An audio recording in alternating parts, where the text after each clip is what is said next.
Reasonable Doubt family, we are back. We are back tonight. We're discussing episode 4 of Reasonable Doubt. And I have my round table here with me. I have my panel here with me. And also, we do have a special guest, the one and only Tristan Cunningham, aka Tony from Reasonable Doubt. Let's welcome her on in, y'all. Hey, thank you. Hello, everybody. Hey. Thank you Hey. for the kind welcome. Sometimes when I go on shows, people are not as kind to Tony. So thank you. Oh, No wow. All right. We wouldn't Well, play you like that. Well, Right. thank you, sis. yeah, we wouldn't do you like that at all. But we'll get things started. Quick question for you, Tristan. I got to know this right here. How did you get started into this acting business, and also was it like working with Ramla Muhammad, aka the showrunner of Reasonable Doubt? Yes, I love those questions. And just so y'all know, this is my daughter, Jalina. I really was pregnant when Tony was pregnant on the show, but we'll get to that later. I got into acting. I actually had a really interesting journey into acting. I started in circus. For real. I did gymnastics when I was younger. I was pretty high level gymnast, but I hated it. I didn't like the competition. It was super expensive and just not affordable for my mother. And Mm. so there was a youth circus in on the East Coast that they would pull kids early from school. You train in the summer and tour around. So I did the circus and I loved it. I loved performing. Hi. But they kind of told me, they were like, "You're an actor." So from there, I went to SUNY Purchase in their Theater Arts and Film Conservatory. Here you go, dear. And then I was acting in New York for a while, doing mainly theater, and there was a pull for film and television. So I moved first to the Bay Area, where I was doing more theater, but then I would like go to LA and audition for TV and film and be like dog tired because it's a 6-hour drive. So I was like, all right, it's time to just move to LA. And it took me a minute. For the other actors, aspiring actors out there, I didn't just book Reasonable Doubt overnight. Oh no, it took time and energy and some thick skin. But I was lucky enough to book it because of the one and only, the second half of your question, Ramala Muhammad, who is, I'm biased because I'm on this show, but I think she is one of the most incredible human beings in our business, in our line of work, for so many reasons. But I will say probably the top reasons for me is that she cares about who's on set, down to even like who's serving us food. Reasonable Doubt is a primarily Black set, which you don't see a lot, which was amazing because it's a Black show. So she's got her people around. The writers' room is 100% Black folk. But beyond that, she just is somebody who cares and is a boss, and she leads with she leads in a really equitable way instead of a sort of oppressive way, which we think we need to be as a boss. She's really equitable. She cares. She knows what she's doing. Through my whole pregnancy and dealing with Reasonable Doubt, she made sure I was supported in every way, shape, and form. And then on top of that, she's just talented. She does all the music on the show, which is one of the dopest parts of the show, in my opinion. And so she's got grace, she's got talent, she's smart, and she cares. So that's Ramla to me in a nutshell. If you get the chance to work with her, run, my friends. Gotcha. Letitia? You on mute? Okay. So, question for you. I'm Letitia with Lighten Up Letitia. Welcome again. Thank you for coming on with us. Thank you. Yes, we love you, but we love to hate Tony, of course. But one thing I will ask you about your character. Mm-hmm. So, what do you hope audiences will take away from your character storyline? Ooh, Letitia, that's a good question because what I hope is sometimes different than what they take away. um, Mhm. Simpson Street, which is Kerry Washington's production company, did a bunch of interviews before the show, and they Mm-hmm. released them. And my whole thing was like, maybe this season you'll feel differently about Tony. And people came for me. They're like, "Girl, we don't feel different. Forget it. Stop crying." So, but I'm gonna tell you, I'm gonna tell you what I hope. I hope, I think Tony, and people often ask me, like, are you like that? Would you ever do that to your friends? And there's always I hate to admit it, but there's always like an aspect of yourself that you bring to each role. Not saying that I would do that, I wouldn't. as Tristan Cunningham, but I need to understand why Tony would, right? And I think for her, you know, she's divorced.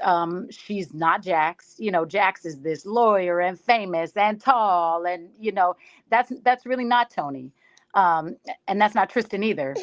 Um, so I think there's an aspect of Tony where she got divorced and she was like, you know, F it, I'm gonna do me, and I don't care who I take down with me. I'm just gonna do it. And then I think, you know, I think it's safe to say here, I think there's another layer that she really is in love with Lewis. And that circles back to Jack. She wants what Jax has. She wants it bad. And so I hope that people can, you know, I'm not saying her actions are right, but I hope they can understand that pain of really wanting to be loved, you know. And I think, you know, they don't say this on the show, but in my head, I think my relationship prior was not good. It wasn't a Lewis. It wasn't a I live to love you kind of Lewis guy. Hattie's father. So um so I think, you know, hopefully people can see that side of her. And then I think we can do spoiler alerts, right? Everybody Oh yeah, watch. yeah, Okay, yeah, okay, good. yeah, And if you yeah. haven't, you Of best course, catch up. yes. Pause now and catch up. Okay, Um, period.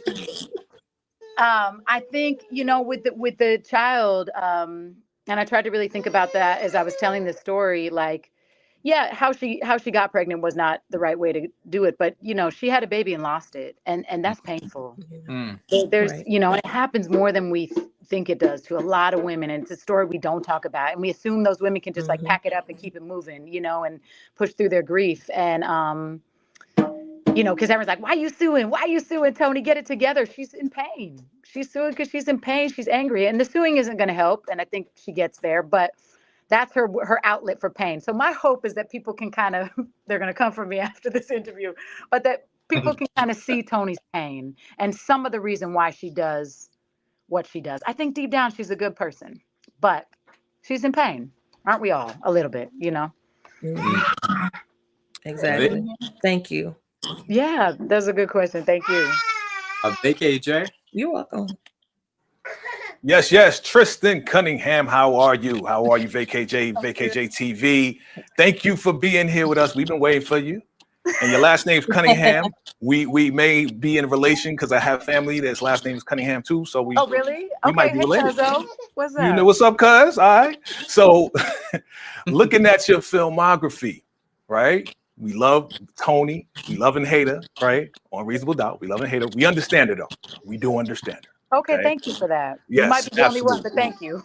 Absolutely. And then you played Tony in another film, actually a film, a movie. So you played Tony in this, and right, and then you played a deputy, and you played all different roles.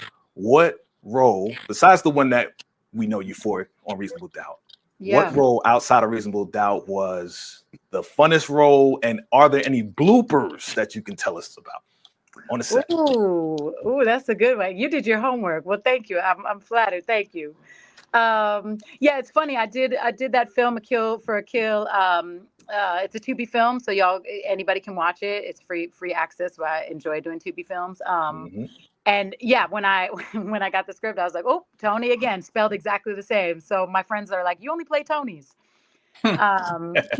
And as if you've seen that film, I won't ruin it for anybody, but she's she's wreaking havoc too. So apparently that's what I do. Bloopers, that's a good question.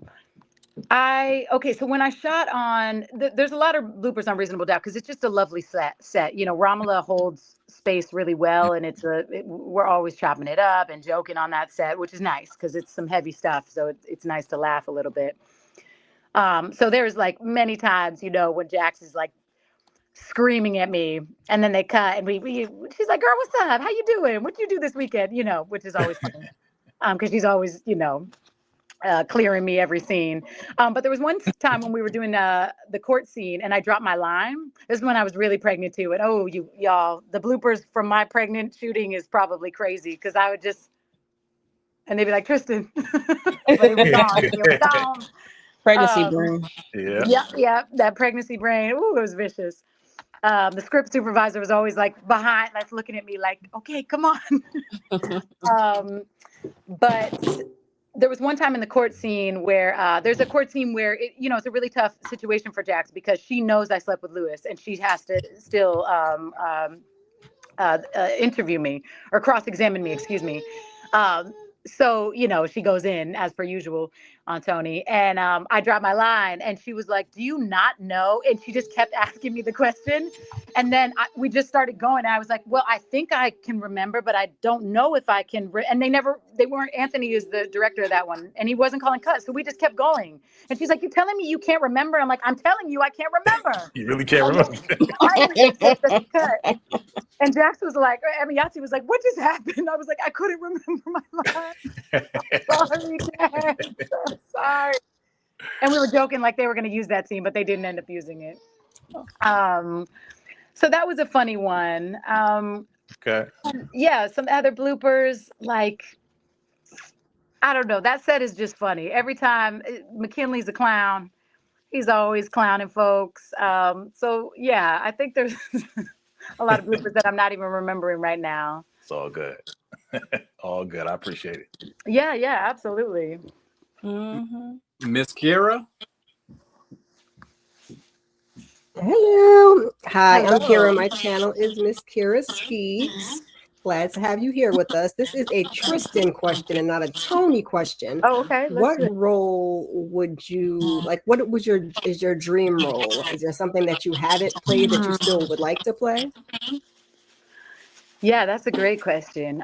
Yes, a lot. And I'm fairly new to television, so I got really lucky with Reasonable Doubt because Tony was actually only supposed to be in one episode in the first season, but all that hate brought me back. So that hate, everyone's like, do you mind the hate? I do not. That hate's paying my bills.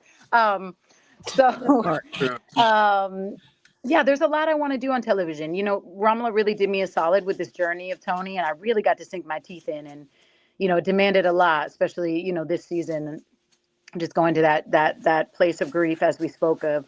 But I'd love to do more of that. And one thing I love about Reasonable Doubt is she shows all the colors of Black women. I think we can get really one note in Hollywood with the way Black women are. Before this, I played a lot of nurses. I played a lot of cops. And that's sort of how I was seen. And I think just now we're opening that. We come in every shape, form, and size, and so there's a lot more, I think, myself and my sisters out there can really show on TV, and we haven't been given the opportunity. So I'd love to do another show like this with a Black Writers Room, which is important. It's important. Yeah. And it's not like white folk, I enjoy your writing too. I'm not saying that it's not us against them, but it's important because we haven't had a chair at the table. And now we're making our own tables, which is nice. So I love that. And I'm not often getting the chance to add in the circus with my acting. It's usually my circus side. I was like, maybe Tony juggles knives because I can juggle knives and fire. And, You've seen your IG. We've seen your IG. Yeah. Juggling knives. Yeah. Oh, that's a funny, actually going back to that. And then I'll go back. That's a funny blooper. I did a show with, Ashoka. What is my poor brain? See, from my child, I'm still the actress Rosario Dawson. My God, I did a series with Rosario Dawson, and every time she really wanted to learn how to juggle. So every time we cut, we'd pull out my juggling equipment and be juggling, and then we go back in to the scene. So that was kind of not a blooper, but that goes back to yours of like what happens behind the set. And Rosario, I will say, I'm going to brag about you, honey. She got it. She was able to juggle by the end. So go, Rosario. Okay. Amongst the other amazing things that beautiful can do. Okay, sorry. Back to that question. I love to there's this series that was only on for one season. It was called Chewing Gum, and it was like the first time that I got to not the first time, but one of the first times I got to see like a Black woman be awkward with dating and stuff like that. Like we don't get to do that stuff, and so I wanna do that stuff. I want to be a part of showing the beautiful human beings that we are. Nice. You say you was on Ahsoka, or were you training Rosario? No, it was a different series. It's called Normal Ain't Normal, and they did a little series during the pandemic. But I was saying Ashoka because I was like, you all will remember her name if I say that. Got you. Okay. Mo? She was actually in the process of doing that. So she was coming in when we were shooting ours, like all bruised up because she was doing Star Wars at the same time. Okay. Okay. Cool. And I just wanted to bring this comment up just so you could see it. It was a big compliment to you. Oh, thank you. It's gonna come alive in it. Thank you. That means a lot. We try our best to be storytellers as best we can. So that feedback, it means a lot. Sometimes you don't know. You just dive in and you hope, your story moves somebody or your work can move somebody or touch somebody or, my yell is your yell. So thank you for that, whomever wrote that. What's good? Hey. All right. Mo, you can go on with your Thank you, question. don't mind me. Hey Tristan. 2069 ways here. Can you tell me your creative process when you get into the character Tony? Like, what do you have to do to get into that character if he's not a likable character for the most part, because he kind of like a home wrecker at best. Yeah, for sure. No, she is. She is for sure. So what's the creative process to get into that character of Tony? Yeah, it's a great question. There as a woman. Yeah. And it's funny because even, it's a funny set. We're always chopping it up, like I said. But the first day before I really knew everybody, I was in the makeup chair and Emma Yahtzee came in. She is the nicest number one in the world. This is not representative of who she is, but she's like, "Oh, Tony." I'm not sitting there. And she went, she was just joking, but I was like, uh-oh, is it going to be like this? Because some actors need to hold the space outside of the space. She's not like that. She focuses, but she can chop it up and then, like I said, really chew me out. But I was nervous on day one. I was like, uh-oh, this is going to be bad. She hates me already. Team Tony. Thank you, DeMarcus. I need that. I got about 10 people on my team. I think it's important with Tony from jump. I realized even with the sides, and they gave a fair amount of sides for the audition. Like I think it was 4 or 5, and they each were about 7 pages long because I think they really wanted to see, in the audition, can you do the layers of this character? I had to let go of being liked.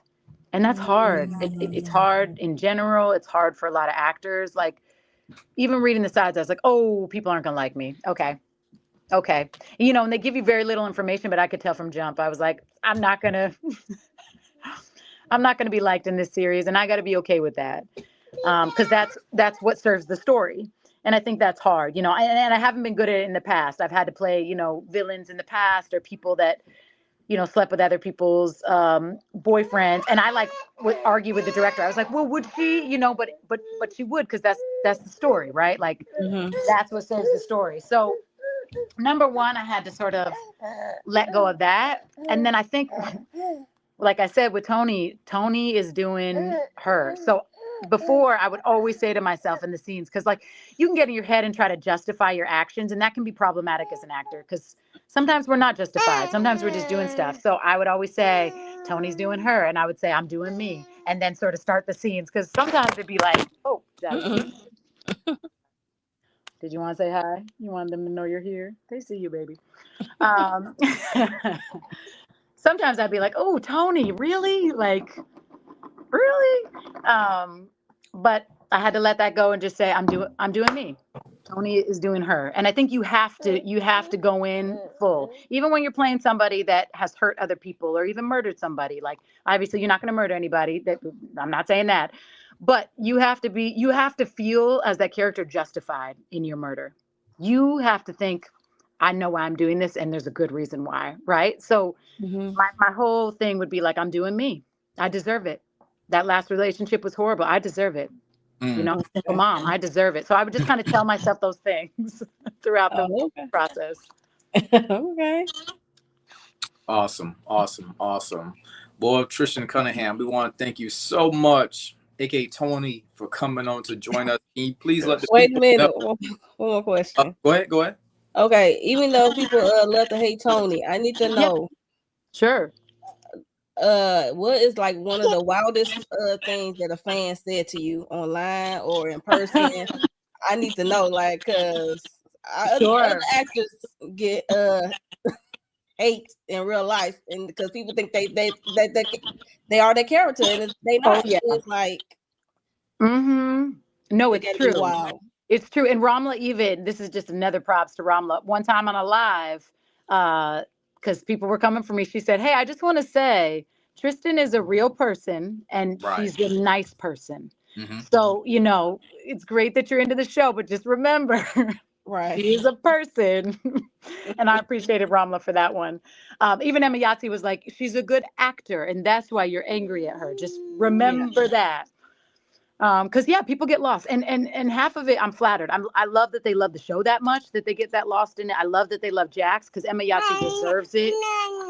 She, Emma Yahtzee throws down. She works so hard. It is hard to be a number one on a show like that, and she really does it. So I love that they love Jax that much, but I do sometimes want to remind people, I'm just reading words somebody else wrote. Okay, remember that. I didn't write that.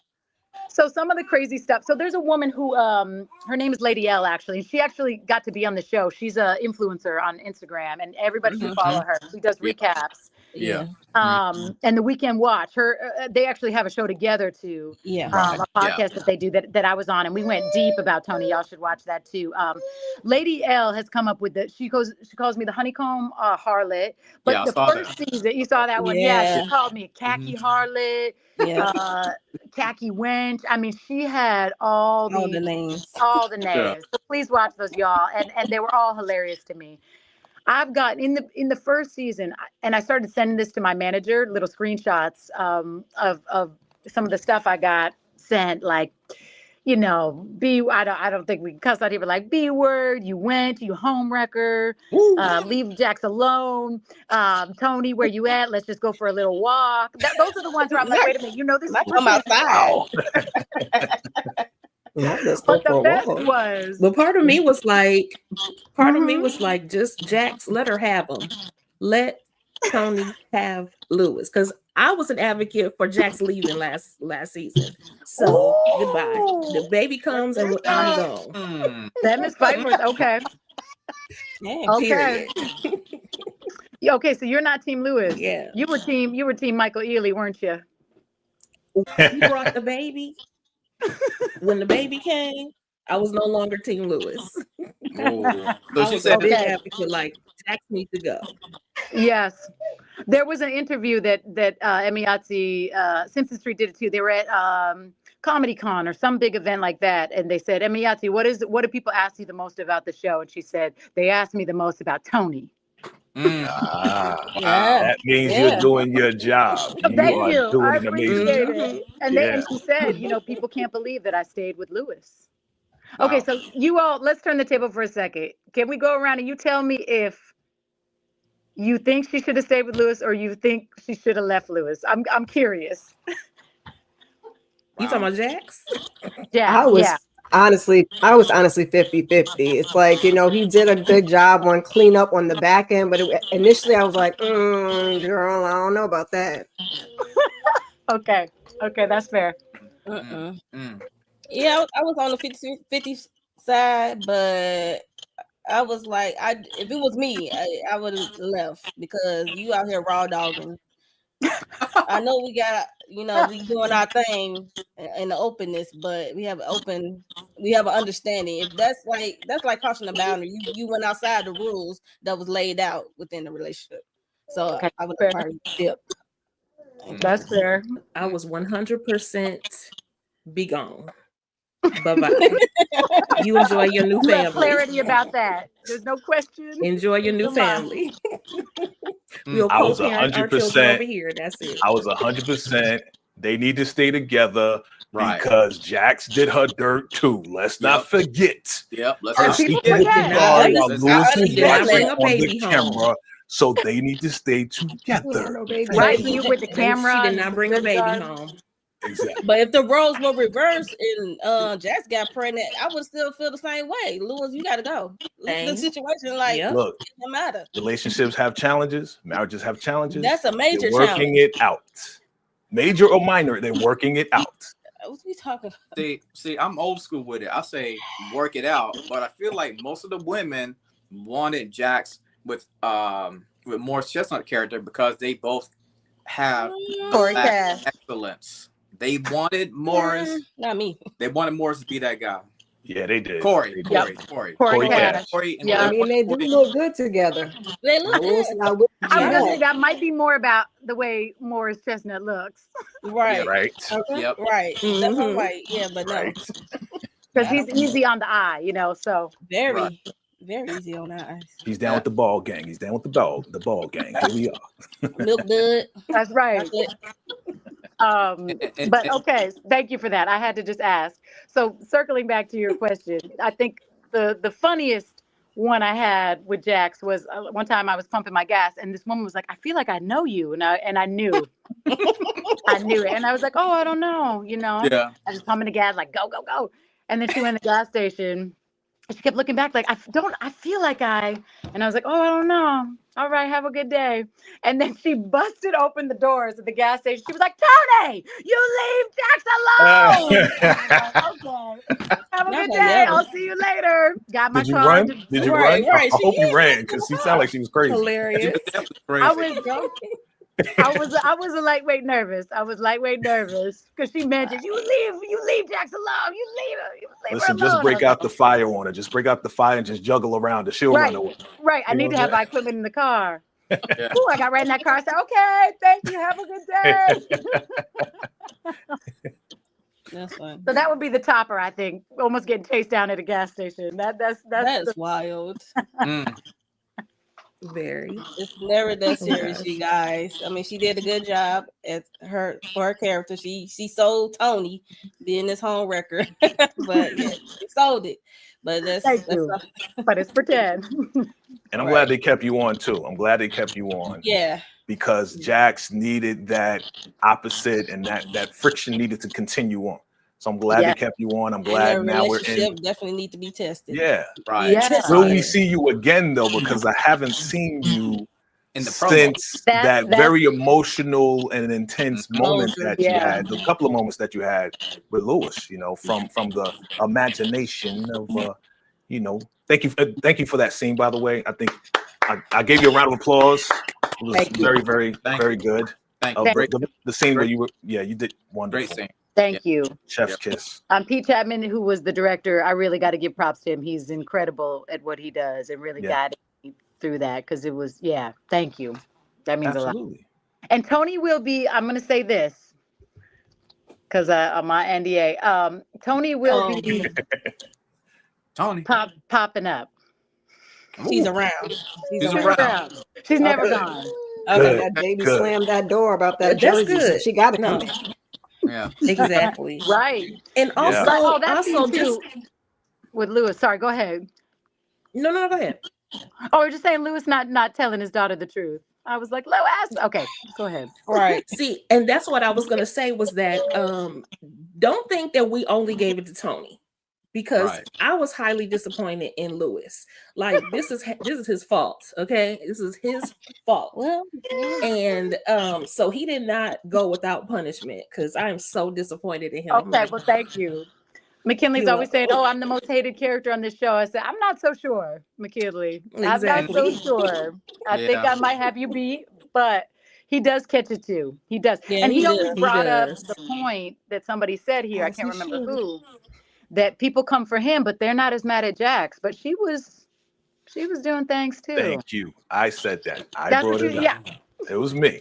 Jax did her dirt too. Nobody's keeping her accountable. I thought they had an agreement. They did. That's what I'm saying. Like if you go outside the rules, then hey. It's time for Battle of the Sexes. Let's get into it, y'all. I didn't mean we got to bring you back, Tristan. We got to bring you back. We got to bring you back for that one. I had a flashback. You got the good question. You got us. You got us. Get McKinley next time too. Yeah. We definitely need McKinley on here so he can spill his piece as far as the men. We definitely need McKinley on here. Yes. Right. And they came for him at Comedy Con. They were like in episode 2 of this season, you know, she calls when he's over my house and he didn't pick up the FaceTime call and Pete came for him. Uh-huh. They came for him. Why didn't you pick it up? And he was like, well, I was trying to deal with this situation, you know, so that I could be a better husband. They're like, yeah, but why didn't you pick up the FaceTime call? It's just a FaceTime. So you gotta ask McKinley about that. Yeah, more. I saw there was that Culture Con, and Morris Chestnut CultureCon, asked that's him it. that question. What am I saying? It's all good. Yeah, Morris Chestnut Yeah, asked I him know that what you question, meant. and he McKinley couldn't really navigate it the way he really wanted. That pressure. They'll get you. He tried to put it on Morris. He tried to put it on Corey Cash. He was like, well, where were you? And Morris was like, answer the question. Why didn't you pick up the FaceTime? Well, that is a question. Why Yeah. did Corey Cash stay over? He could have went to a hotel. We talked about that too. Trust me. And Yeah. Jax was being messy by having him stay over. So let's come on. And put her head on his shoulder. I was like, uh-oh. You know what I'm saying? I Come really on, didn't that's like. super I ain't like messy. her having both of them staying over with her daughter in the room. Oh, I didn't like that period. at all. Right. Yeah. But also, I was on McKinley. I was on Lewis's side about not answering the phone because this was my issue with Jax. By taking him back, you have to deal with this stuff. That does not make sense for him to have to check in every hour. That's stupid. If you're going to trust him to go over there, then you just need to sit back and relax yourself. You know. So I felt like she was wrong in that one. Didn't I say she was treating him like he was her son? Call me every hour. Exactly. Call me on I'm a not minute. relaxing You on know, no night right. visit. I'm sorry. I'm not Man, relaxing Lewis on was no a night visit. pushover. On no spend the night. I'm not Lewis a relaxing. pushover. He a pushover. Yeah. Well, if the trust is really there, then First. you shouldn't have to call. So I see what you're saying, Yeah. right? Yeah. And they Yeah. did go through that, you know, that Jackson bring a baby home. Always running with that. They did go through that therapy scene, and I thought those therapy scenes were amazing. The guy, who played the Yeah. therapist, I wish I knew Yeah. his name as an actor because I bring him up all the time. I should look it up. We never shot on the same days, but Yeah. Okay. those scenes were amazing. Yeah, I love the Ooh, therapy session. Definitely. Snowfall spinoff. I'm there. Let them know. Word. That would be dope. That'd be different. Right. All right. Any more questions for Tristan? Anybody? Any last questions? I see y'all smiling. I see y'all brains moving. Any more questions? Mo got something. I can't tell though. She's doing a lot of giggling. No, No? I just had to get messy for a little bit with the fans and Yeah. stuff. Oh, I'm glad you did. I'm That's down a real for all of it. thing because I be thinking about Low Down 30 Shane with Peaches approached the soap opera guy Jada Pinkett Smith character and she decked him because she thought he's the real like his character. So that's what I was Yep. thinking. Yep. I had that with The Color Purple with what's his name? Danny Glover. I was angry with him. Like I couldn't, and even the actor, like Yeah. I knew, but I would see him and be like, oh, you did that to Celie. Like I couldn't let it go. It's hard. Dang. And Celie's like this at you. You know what I mean? I couldn't let it go. Right. Yeah, This is why I appreciate you and anybody else who will come on here and do interviews with us as well, because I actually feel that way about Kiki Haynes. Like I can't get past Keisha. Keisha is just, she grinds my gears. But when I see Kiki in an interview, it's like, okay, let me humanize her again. Let me put her back in that she's not Keisha. Right. She's not That's Keisha. not her. But that's how, you know, we're into it, how much we're into it, how well y'all are doing. You know, so we appreciate it.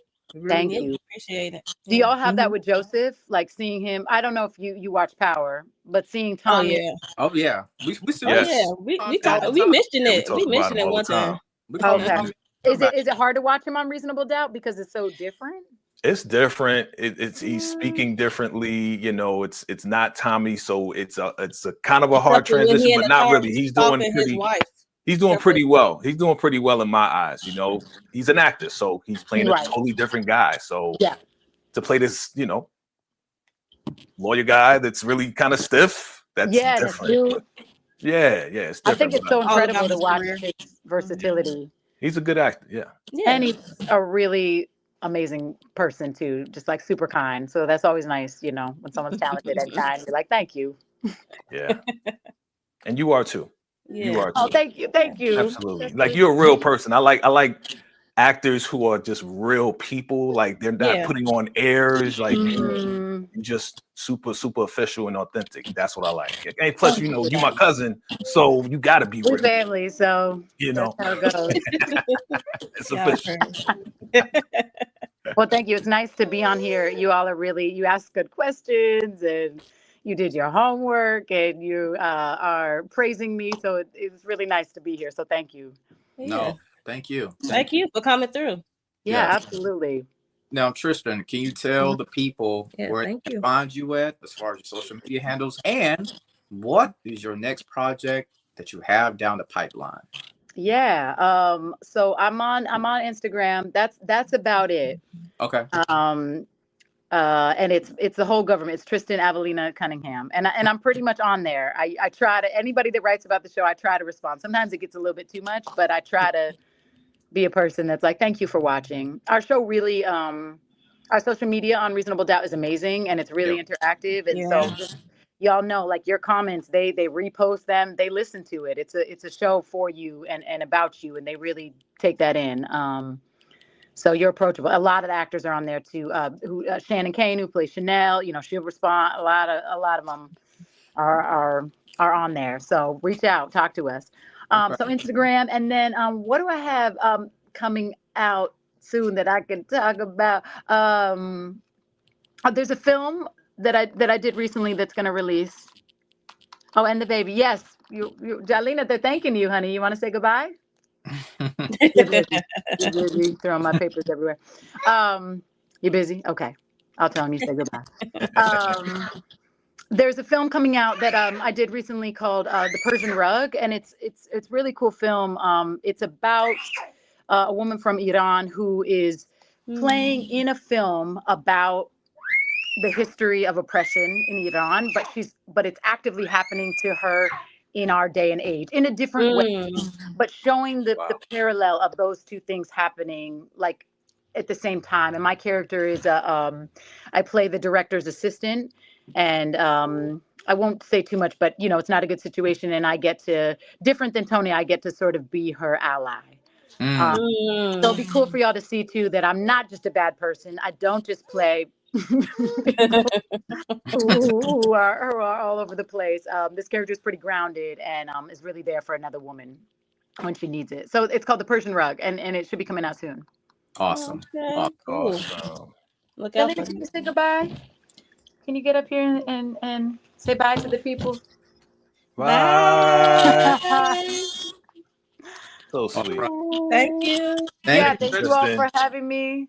I Thank- really appreciate it. I'll Thank come you back so much. anytime.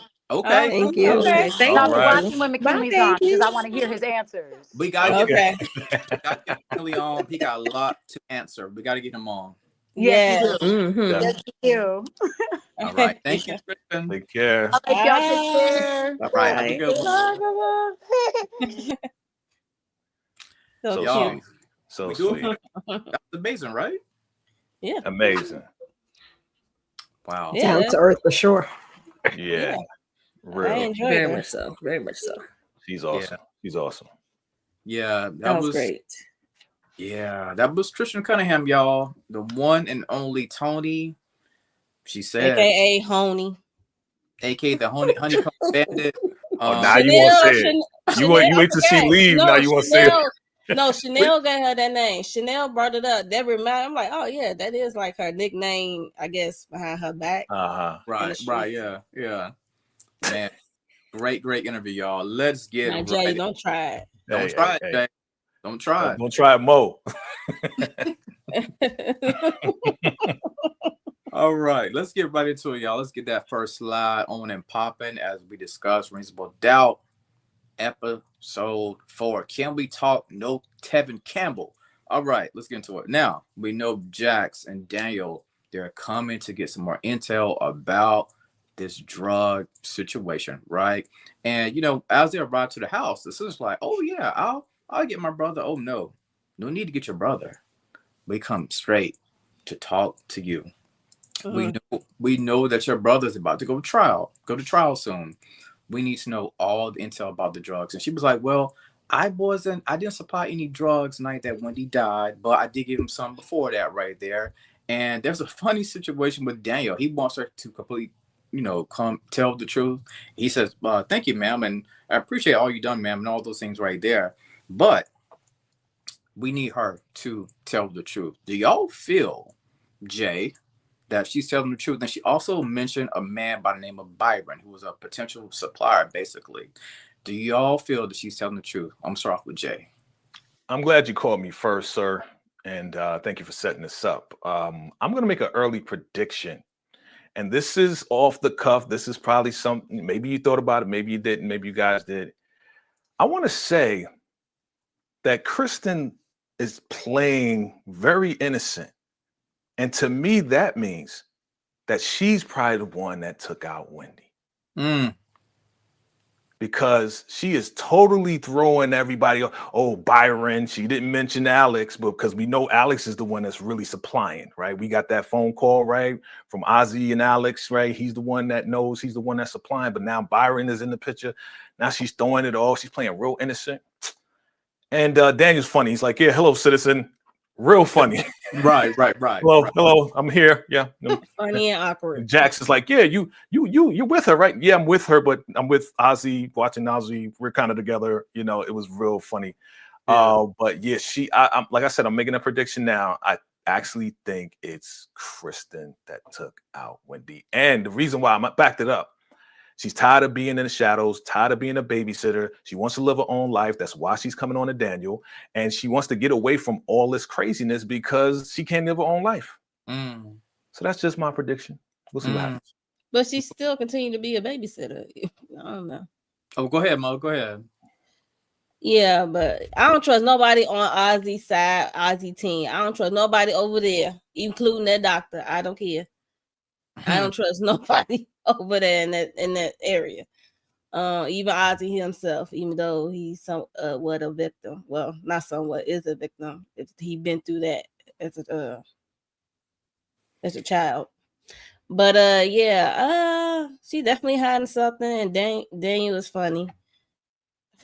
At best, yeah. I'm like, come on now. I mean, he gave her the look like, okay, I'm gonna need you to give up something, because he already know that she's the one that supplied the drugs for him when he almost overdosed. She had an arcane, so she had to say something, so she spit out Byron. That was his original dealer. That what she said. He was his original or first dealer or something. Yeah, but I don't know. Did she ever tell? No, she didn't. She never gave the name of the dealer. Who she got it from? She never gave out Alex as a name. She just said she know a dealer. Okay, I had to think about it because it's like a lot of names. Yeah, she never said the guy that she gets the product from. Yeah. Okay, right. But she just said saying Byron. I thought about that too in my head. No, which one is Byron or which one is Alex? We didn't see. I don't think we saw Byron. We see Byron. She said Byron was the first dealer he ever dealt with. OG first dealer. Okay, that could have been 10, 15 years ago. You know, right? That's what I'm saying. That's why I'm like, yo, she's trying to throw them off. B, she, she's associated, connected with Alex. She's not trying to give up Alex. I'm telling you, man. I don't know if she did it, but she definitely hiding something. I'm trying to figure out what it is, but something going on. Right. Yep, I feel the same way. She hiding something. Oh yeah, for sure. Okay. All right, so we all can agree that she cannot be trusted. Moving right along. All right, now, let's see how we can humanize Ozzy. Now, I forgot this older woman name. I can't think of her name, but Jax and the team, they're coming together. They're trying to plan a strategy for Ozzy, right? Because right now, the public already has their opinion of Ozzy, that he's a monster, right? But if we could just bring it down a little bit and just open it up, let's see if we can change the public's opinion, right? So she asked one of her, I think this was a fellow coworker, I believe. She's like, yeah, I know about Okay, gotcha. She's like, yeah, I know about Ozzy Edwards, and I didn't think he was a good guy. Then she was like, well, what about if you found out that he was abused, would that change anything? She was like, well, I would pray for him. Letitia, with them trying to humanize Ozzy, do you think it's going to work? Yes.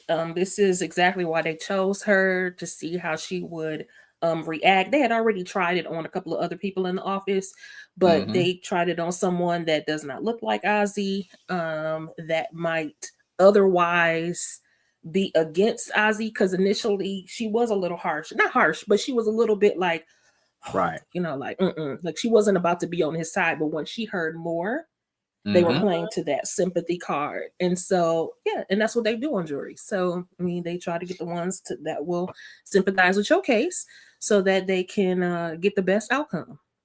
And I think it probably will work. Miss Kira? Mhm.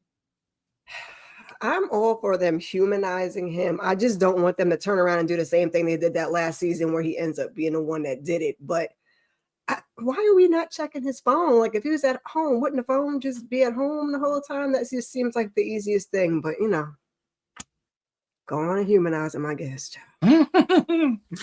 Mo, talk to me. Yeah, I like how she tests out this theory, or test it out, period. And because, like Letitia said, the lady came in on some different type of energy when she brought up Ozzy Edwards' name. She was like, "Yeah, I liked him when he was a child on that kids show, Bang Bang Pow Pow Boom, we got you, whatever that thing called." And and but she said until that video surfaced and him screaming at that white lady, it was like no. She like, no, I was afraid, I was terrified. Then she brought up the drugs and the abuse, and then it just changed her, like, made her develop empathy for the young man, because the abuse led him to drugs, and which led him to become who he is, I guess. But I mean, it could work if everybody, if as long as there is no other secret, but it is. It's always like that secret that's hanging, or that last skeleton bone that's coming out the closet will throw a monkey wrench in the whole plan. Okay. And Jax will hate that. Absolutely. Mhm. Absolutely. Jay? And hold on real quick. DeMarcus stay My calling bad. Jax a hypocrite. Oh, Lord. Yes. You know, Because she DeMarcus is. Why, like to tussle. DeMarcus? Who said because Because she she is. is? So a lot of She people, judgmental, everybody's a though. hypocrite in the show. Everybody's a hypocrite. This was very clever with what Jax did. Like she is really good. Like, seriously, like she is a really, really great attorney. Mhm. And to have this lady she mentally set this lady up. Be like, yeah, well, what if we found out he was abused and he was, this is what led him to this, and it was like so cleverly crafted. Yes. Mhm. Yeah. And Bill immediately got it. Like, okay, this is awesome. We can use this. We can run with this. Will the jury buy it? That's the question. Will the when we get to picking out the jury and stuff like that, will these women who will have compassion for Ozzy, will that work? That remains to be seen. But I thought this was great. Yeah. Yeah. I thought it was great too, but only time will tell. Because like I said earlier, I just feel like a lot of times when you're in these situations right here, the public already has a perception of who you are. But sometimes when you bring back a background story, things can change. Transitioning on here. Speaking of the one and only Bill, let's talk about Bill. I'm gonna wrap Bill up all together. Now, Bill is trying to get his lady back. The lady is very curvy, very good-looking woman. You know what I'm saying? But she feels that Bill may have chose his career over her. On top of that, Bill forgot the wedding anniversary. Bill didn't get the right flowers. So now Bill's like, what can I do? How can I tear these balls down? Right? Like, why do you still have all this protection against me? I just want to see my children at the end of the day. Eventually, she does let those walls come down. And at the same time, she does, like I said, she does go off against Bill, saying that basically you chose a career over me. I still have to get these, I think, 3 kids together by myself at the end of the night. Bill does get the kids. The kids come back to the house, right? And that's when Bill pulls out these oxtails, right? And that lady, she loved them oxtails. Them oxtails are pretty pricey. Anybody who eat oxtails, that's a very Okay. expensive meat. That Yes, ain't sir.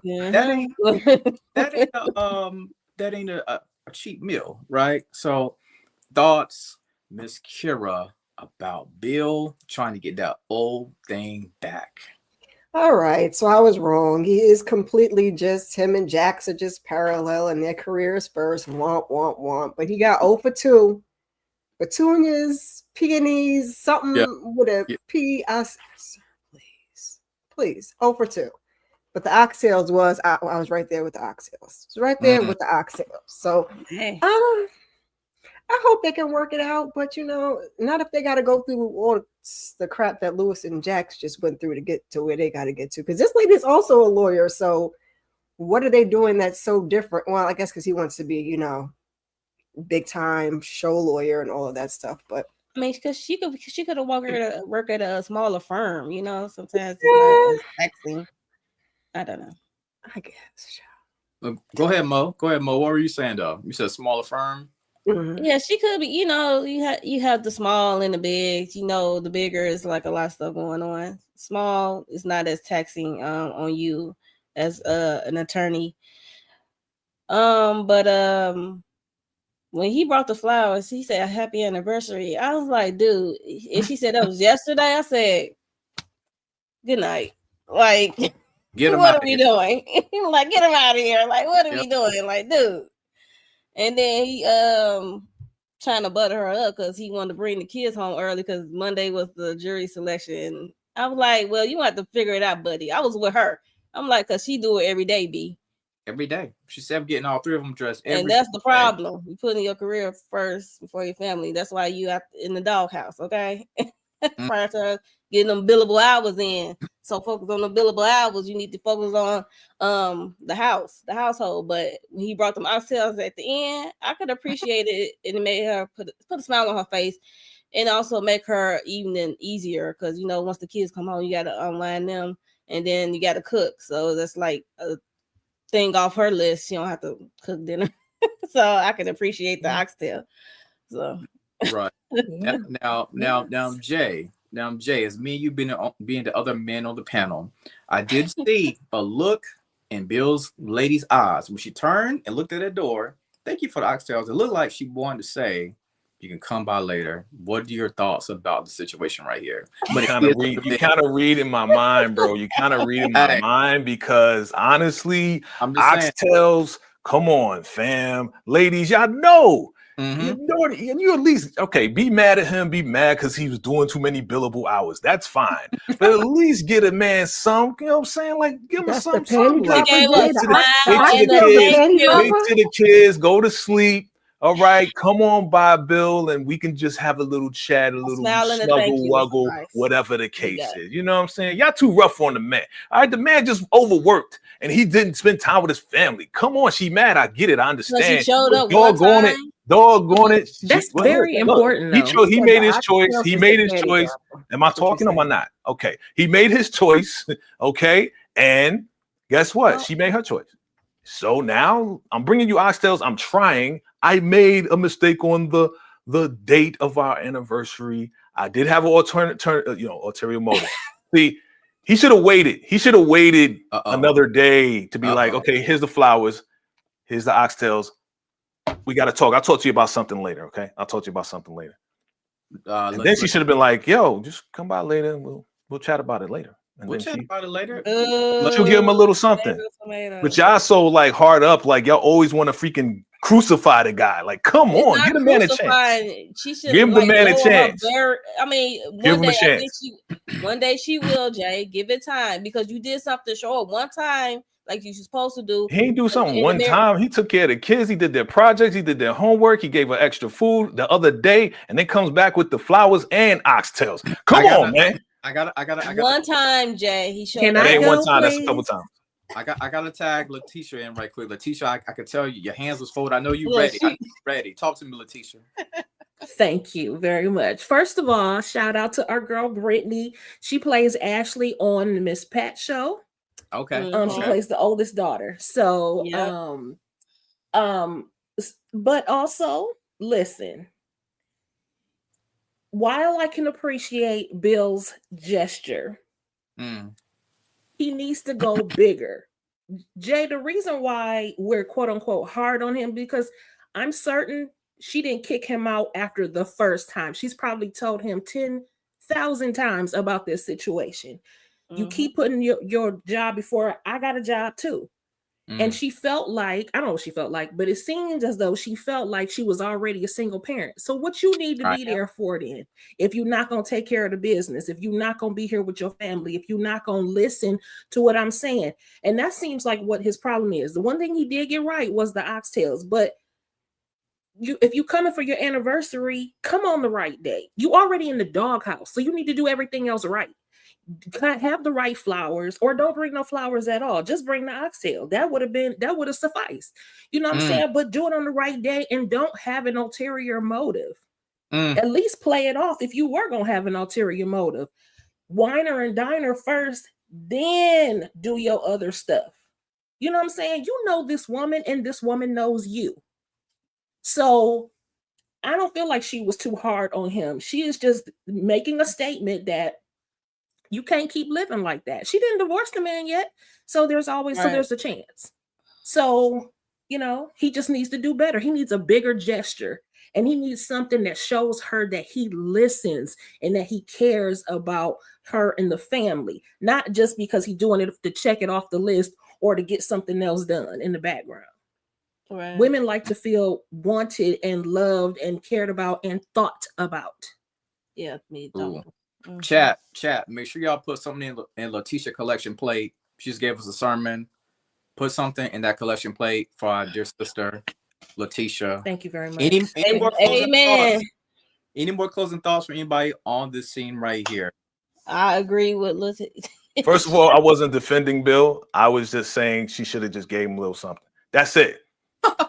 I didn't say the dude was all right. Okay, I didn't say the dude was all the way right. I said he gave her oxtails. Am I talking? He gave her oxtails. Give her something back. Give him a little something. I ain't saying come back fully. I ain't saying come back fully into the relationship. I'm saying get a man a little something. But I heard everything you said, Letitia, and you're right. Letitia said she got them oxtails. She got to drop them drawers. I'm saying a little something on the side. That's it. Just good. Hey, thank you. Bye. That was not. But then I know y'all want to be like, well, she's gonna open up emotionally again, and then it's gonna be the same thing over again. Just kidding on something. Miss Curie, you have any final thoughts on this before we move on? See. You know, something to hold her over. Just give him a little something and her a little something to hold him over. That's what we're doing, Jay. I just want to clarify, and then I'm done with it. That's okay. Yes. We do want to go ahead and recognize. Hey, Lawrence, we want to recognize the super chats in here. Okay. Yes. Shout them out. Thank you, Demarcus, for the $5 super chat. Appreciate you, Demarcus. My God. Somebody gonna read it? Women celebrate their birthday. How are women upset about Bill being one day late about the anniversary? However, women celebrate their birthday a whole month. It's not the same, baby.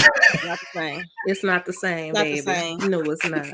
It's not the same. Trying to cause problems. You try to cause trouble up here, Yeah, you tried it. You a lawyer. You got a schedule in the calendar. You can't remember one day. Tell your secretary to make you remember. Tony and Sally. You know DeMarcus always trying to cause problems, man. You already know.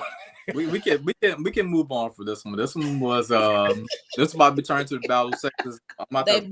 They both worse, DeMarcus, Tony and Sally. That was his super chat from earlier. I wanted to bring him up. I didn't see it earlier. Okay. Gotcha. Okay, ready? Yeah. Oh Lord. Oh God. Hey, I just want to say this right here. Let this be a wise lesson to the people in the chat. Anybody else who may be watching us, don't be lying on your resumes because it can come back and haunt you. Let's get right into it. So, oh my God, C++. Okay, Lewis and his partner Sam. Yo, it's only 3 coders out here. I'm so glad we got a chance to meet. Cool. But apparently, when it comes to C++, Sam doesn't exactly know how to do that. I've been taking classes from one of my boys. And of course, I guess in the situation right here, all skin folk ain't kinfolk, right? Because we know that he has been lying about this right here.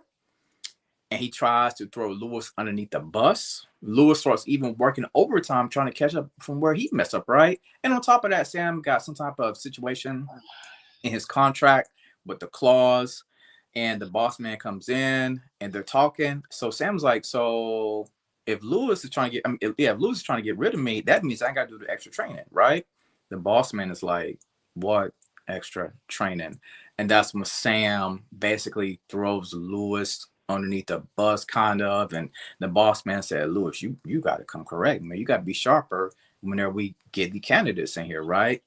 It's a tough situation because I get it. As a fellow Black man, a fellow Black person, you're trying to look out for another person, right? Mo, is a C++ or what? Or ABCD. Sam, I am. I do not like green eggs and ham. But he pissed me off. I think in my review I kind of cussed because I'm like, you always want to like help you want to help your people, but he seemed like he was good in the interview, but he did good enough just to get in, and he know already he came in wrong. It's one thing to come in wrong, and I'm trying to look out for you, especially when you tell me the truth that you don't know how to do C+ coding, right? And I'm trying to give you a leeway, and then when my boss come in, you want to throw me under the bus and do a reverse and run over me again. It's like, yo, I could have put my hands around his neck. I'm like, you just messing it up, like, child. I have more words, but you know, it's cuss words. So I know. Miss Kira, thoughts on Mr. C++? Muted.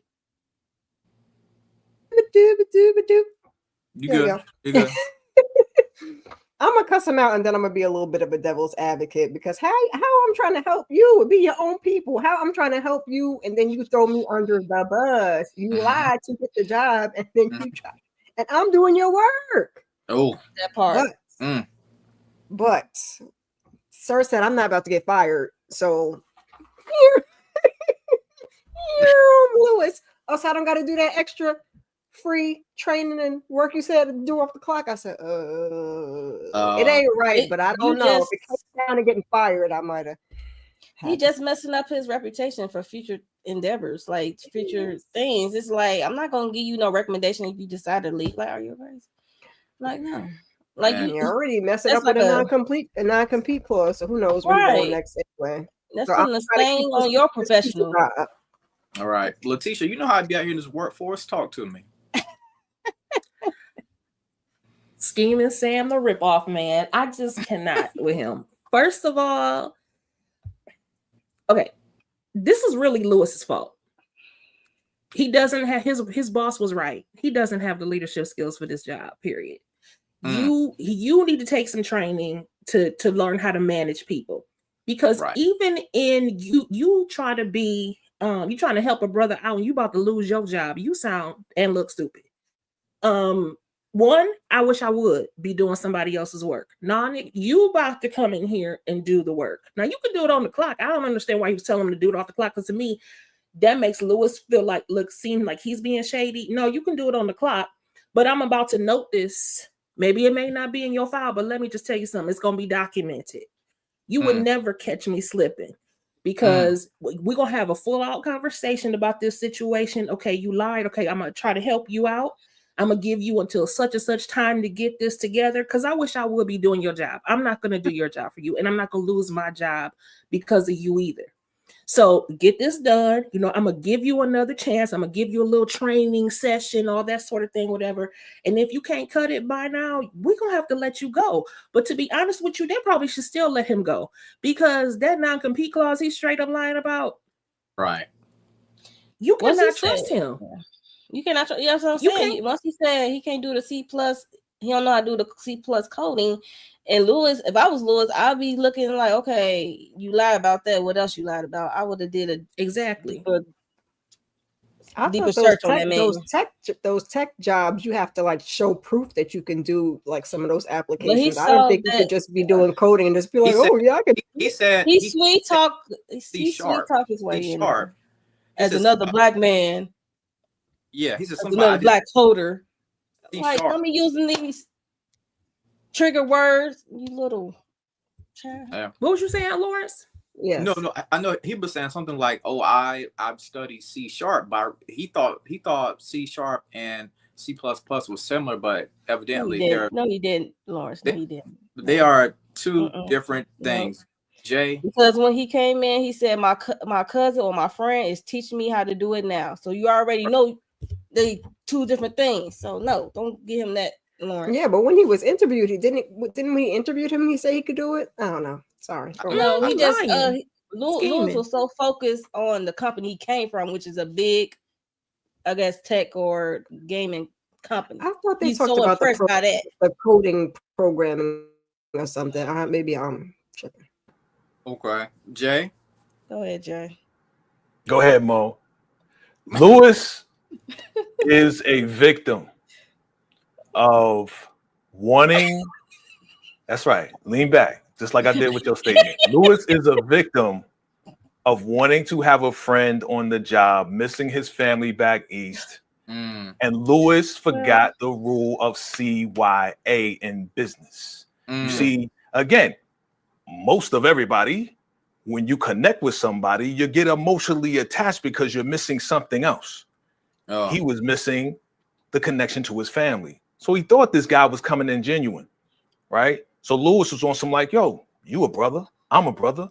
Let me try to look out.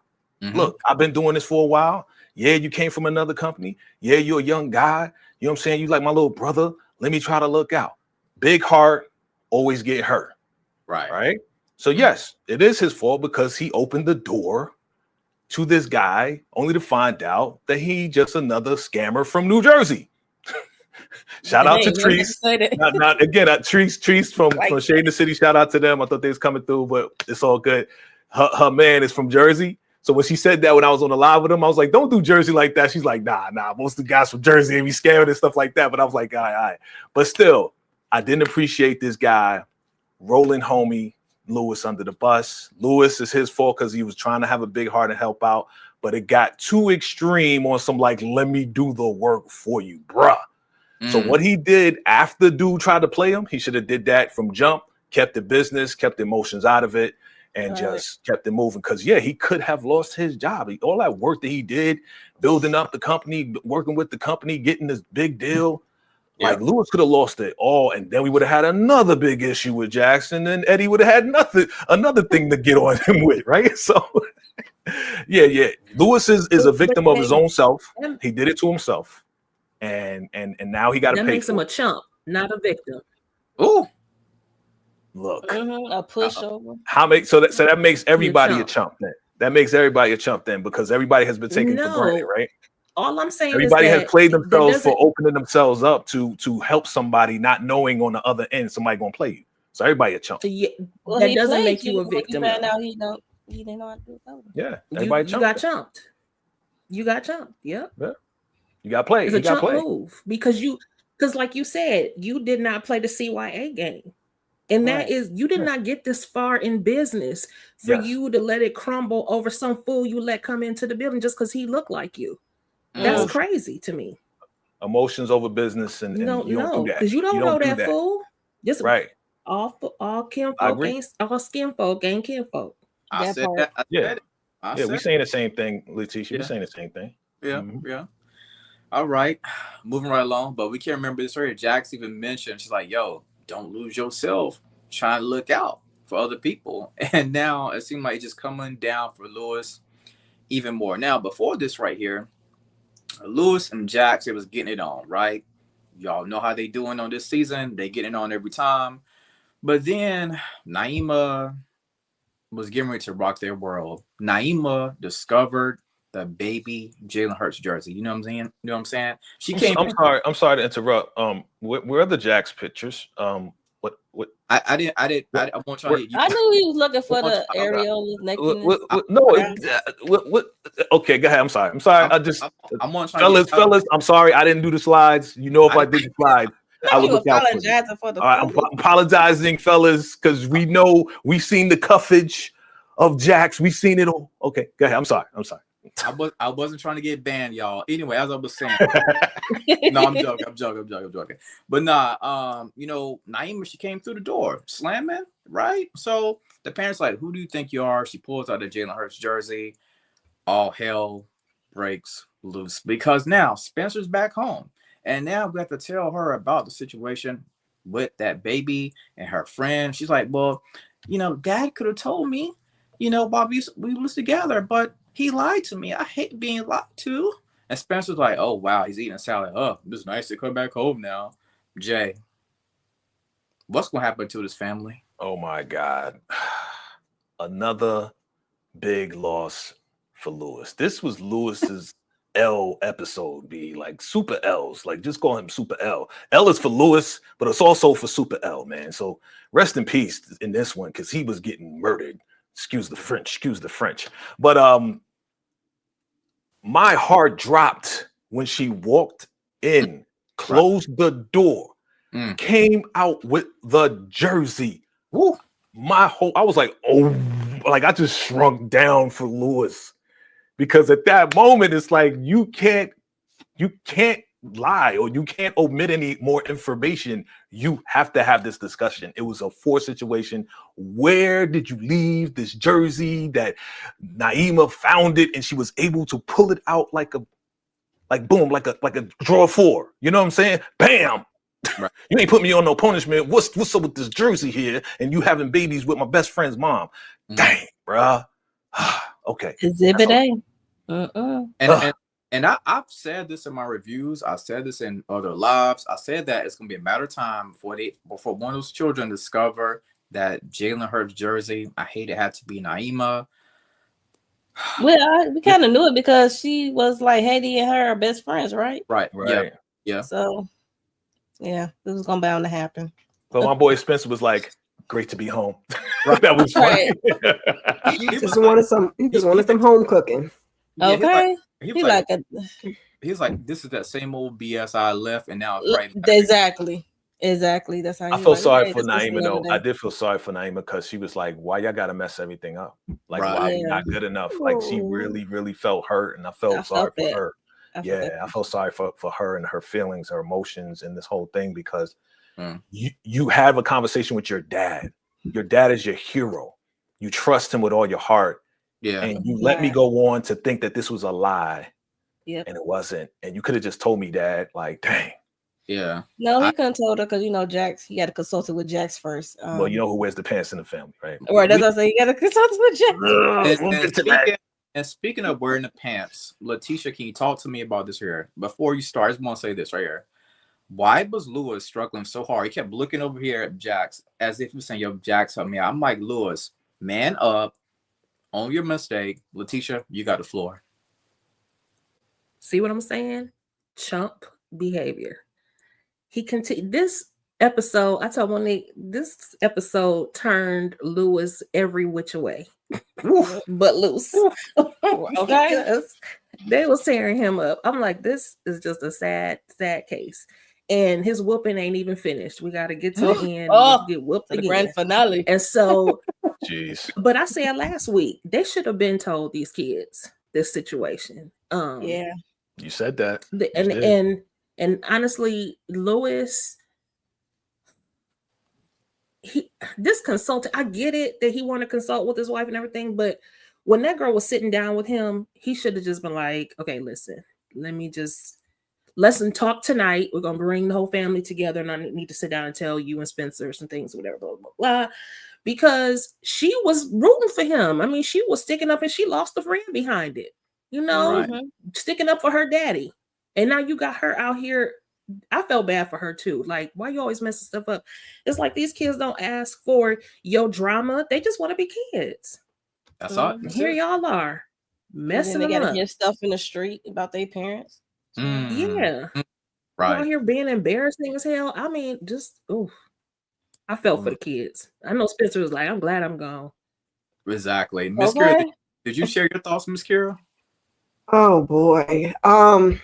I knew it was a big mistake when she brought it up to her dad and he just was like, and didn't say nothing. I know he was waiting to talk to Jax, but I don't think they should have waited the week or two till Spencer came home. We just would have had to have two separate conversations. Instead, she's slamming doors. They's about to break that door down. And then she come out and slam that baby jersey down like the big Joker, and here we are sitting at the table. But Lewis, you know, you and Jax already know you have to address it. So why is Jax saying most of the stuff at the table? Say what you need to say. This is your situation. Say what you need to say. Lay it all out there for your kids, and then you and Jax will have to just argue about it later because you did it. Here we are. Poor Lewis. Poor Lewis. Well, Tony, my eye. Tony couldn't hide her pregnancy from her child. And she was like, my friend's mom's pregnant one day, and then she wasn't. Like, what was I lying to? And nobody said anything. Yeah. Right. Yeah. Man. All right. Sorry for her. Let's keep it rolling. I'm sorry, Naima. I'm so heartbroken for you, Naima. It's sad situation. Okay, Ozzy. Wow. So our best card on the table currently, Jax and Ozzy, they're having this conversation. She says, "Listen, I think the best card for you would be for you to talk about your abuse." And of course, he's shocked. I get it. He's concerned. He can't believe that, you know, she wants the entire world to know about the abuse that was going on with him, right? And it's a tough conversation. Like this entire scene for me, you know, hearing Ozzy getting ready to break down, and so emotional about this right here, that he didn't necessarily want the world to know about secret, but this is the best card for him. Letitia, what do we think about this right here? Because he mentioned, who has power over me? Do you have power over me? Letitia, talk to me. I think that she's right. I know it can be scary and unnerving to have to, you know, put all your stuff, your business out there like that, but he is facing a murder charge. So it's best. Follow what your lawyer is saying. Mo? Same question. Yeah. What are your thoughts about this situation right here? About him basically getting ready to tell the world, let the world know about the abuse. I mean, I know it's scary. It's like everybody gonna come at you with all these different. It's the media. You know how media like to run and spin things and add a little sauce on it. And it's one thing to realize that you were abused by way of the therapy session he had with Autumn last episode. And then it's another to relive it as you telling and recounter like what you went through. So, and now everybody's gonna look at you probably kind of different in a good way or the bad way. So you never know which way it's gonna go. But if this is truth, it's okay. Hey, you might help the next child after who is going through the same thing. Okay, like for real, because it's still happening, unfortunately. Right. Even in 2025, Jay. Yeah, I appreciate Jax, not only from a lawyer perspective, but just trying to relate to him and connect with him and just really empower him to let him know by telling your truth, you're taking your power back. This no longer needs to haunt you. You no longer need to hold it and hide it from the public. You know, like take control of it, take a hold of it. You know what I'm saying? This happened to you. It wasn't your fault.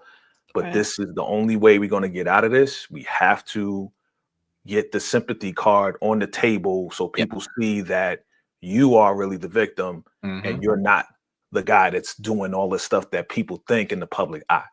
So we have to go here. I know you don't want to go here. I know it's uncomfortable. You know, when she related to him, when I took back my power, he never had power again.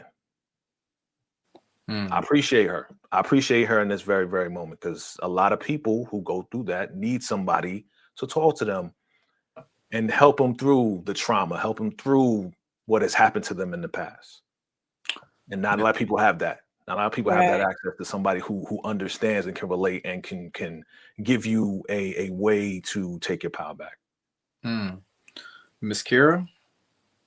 Yeah, I was glad Jax was also able to relate to him and get him to open up and be able to agree to actually go through with it. So I'm glad he did agree, and hopefully he can, get some therapy moving forward, because that's a heavy load to carry, especially when we get a little bit further on in the episode. Right. All right. And as we get farther on in this episode, we are getting ready to go into court, right? Now, this is basically the pre-introduction, the way I like to call it, for court. We know when it comes to reasonable doubt, we basically will have an entire episode, for the most part, it's going to be dedicated literally to the court if they keep it up the way they've done it in years past, but maybe they'll change it. All right, so now we are in court, right? And the opposite attorney who Jax is going against, we noticed that he is basically, it seemed like he was singling out black men, right? Asked him a couple of questions here and there. But at the same time, Jax had her defense, right? She was asking some of the women about, this case and some of the shows they have watched before. Miss Kira, about the situation right here when it comes to court, is it smart, you think, for the opposite lawyer to try to single out black man? How do you think this court is going to play out? Keep in mind, this is the pre-notion, not necessarily the full episode yet. I don't know if it was the greatest idea, especially when, like, Tommy said, like, oh, that would have worked for him. And Jax is like, nah, she's just trying to get rid of all the black guys. So I'm like, I don't know if that was the best, course of action, but if you like it, I love it. It's going to work, somewhat in Jax's favor if that's how he continues to work. So it's always cool watching the little process they show us. Nice. Jay? Oh yeah, chestnut checkers. We already kind of established that we were going to get this sympathetic women mom way to lean towards Ozzy's, addiction and abuse, right? So we already had it in mind. So if we lose a couple of brothers because the DA wants to do that and that's his strategy, guess what? We got something in the pocket. We got our women. We got, our mothers, and our mothers with the big heart who understand and sympathize with a son, because they're going to see him as a son, see him as a child. Right? You know how your mamas do. Y'all will fight. Y'all will lift cars and throw cars across the street for your kids. So once that's tapped in, we can win this. Possibly. We could possibly win this. Keyword possibly. Letitia. I really don't have anything to add. Jax has her game plan, and it's on. Yeah, I agree. We have to see I just got to see how it's gonna play out. I mean, we see what she made her move with the jury selection. Now she gotta continue to play her next. We gotta see what his move's gonna be so she can do her move. So hopefully Ozzy and on his side, his team, like I said, it's always something. Okay, it's always gonna be something. Throw them into something like. So we shall see how it plays. Indeed. We shall see how this court is getting ready to play. I can't wait for the next episode, because I really feel like it's going to be dedicated more to the court and legalities of everything that comes in play with that. Moving right along. Now, speaking of Ozzy, this is very Ozzy focused, this part right here. Ozzy, Jax tells him that I think it'll be wise to tell your parents about what we're about to do. He says, well, can you come with me to the house? She's like, sure, I'll come, right? And they have a conversation. It's Ozzy, his parents. He comes out. He says that I was abused. And it's a lot of shock, right? Everybody is just completely shocked about this right here. And he mentions the word she, right? Says the keyword she. And the mother flips out. She says she. And we know it's about to be on and popping. But one of the things I did love that they did show how this is actually affecting Jax a lot as well. Jax is in that corner. It's emotional for her, because I really do think she sees her son in this situation right here. The parents like, listen, son, why did you tell us about this before? We could have helped you out. We potentially could have stopped this situation right here. So Oh man, Miss Kira, how do we feel about this right here? I mean, it's a genuine reaction from a parent because that mama was like, "Who?" First, she was like, "Is it Right. the makeup lady?" No, ma'am, it's not the makeup lady. Calm down. But I'm Mhm. glad they were able to Right. gather themselves and support their son because I was like, "Please don't let this be," because I didn't know if the man was acting or not. So clearly he was not acting, and I'm not saying that doesn't happen in real life, but just because what they was giving us on the show.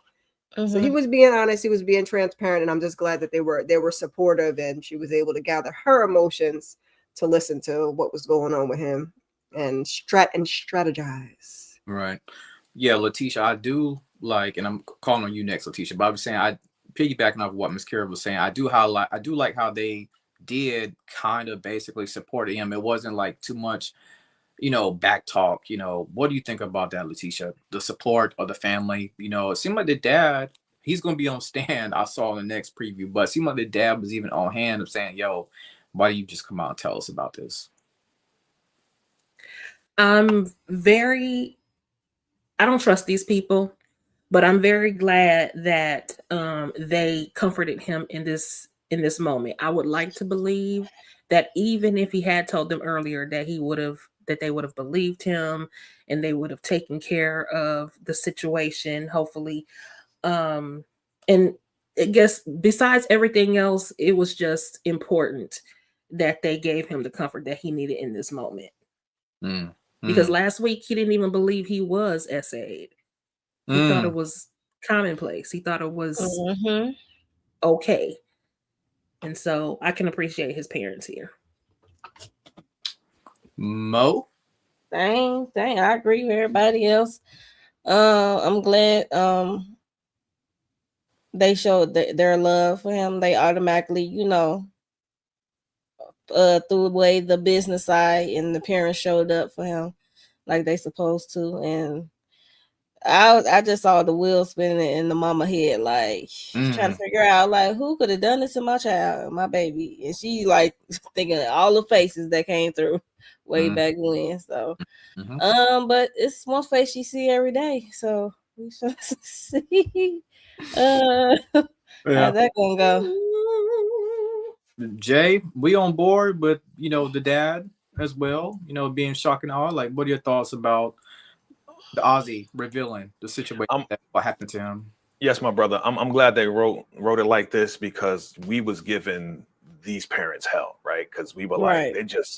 they just down for a meal ticket. They don't really care about him, Yeah, they just kind of patching things up. Like, just call a doctor. He OD'd again, and they was Right. just kind of rolling with it. But now we're seeing the real, as you said, Mo. The parents showed up.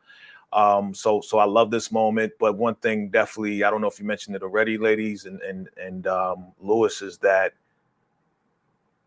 the performance number one was outstanding. You felt the emotion Oh through the yeah. screen. Oh Oh yeah. That's yeah. number one. Number Yeah. two, it really affected Jax because Mm-hmm. I don't think Jax ever had that moment with both parents being there when she really needed them. And I Mm, think that's why she teared up a little bit and had to turn away right. because she was like, man, this is wonderful. It's touching, but man, I've never felt that. The same way, what was it, last season when they was going to therapy and how she said, I never knew what unconditional love was. Right. This is the unconditional love that she was speaking of with the therapist from the parent side that she never felt because she never had both parents in a life like this. You know what I'm saying? From Eddie to Mama, it was never like this at all. So Mhm. I thought it was an amazing performance. Yeah. I mean, I thought he I thought he acted his tail off. With the scene. He was looking right in the camera. He said, I was sexually assaulted, and the mother, she did a great job. They killed this scene right here. One of the best scenes I've seen thus far with the season of Reasonable Doubt. And in our next slide, we get a chance to talk about girls' time, right? I was so happy to see the OG crew coming back together. I was so happy to see that. Now we know that the girls are back. We ordering steaks, we drinking shots. Autumn has some big breaking news. She is officially pregnant. The ladies go crazy. Everybody's on cloud nine. We're happy for her. And like Mo said, I was watching Mo's review last night. She said a lot of times we forget this character, Autumn. Sometimes we end up forgetting her. You know what I'm saying? And she's right, because I almost forgot her myself. Shout out to Mo. Make sure I check out her review from last night. Anyway, yeah, she is pregnant. We are happy for her. We're on cloud nine. Now, it's revealed that you know, as she's pregnant, she has to go to the bathroom. Cool. Go to the bathroom. You know, women, they have to use the bathroom a lot. Now we got Sally. That's one of my favorite parts. We got Sally and Jax here. She said Sally reveals that, you know, I'm still smashing Chris. You know, angry wood. We're gonna keep it like that. Angry wood is some of the best wood I ever had. Basically, what she's saying, right? And Jax is like, oh snap! But how do you know he's not smashing somebody else? 'Cause ain't y'all kind of like separated? And then that's when old girl comes back and say, you know what? You always been on a high horse. You always been kind of jealous.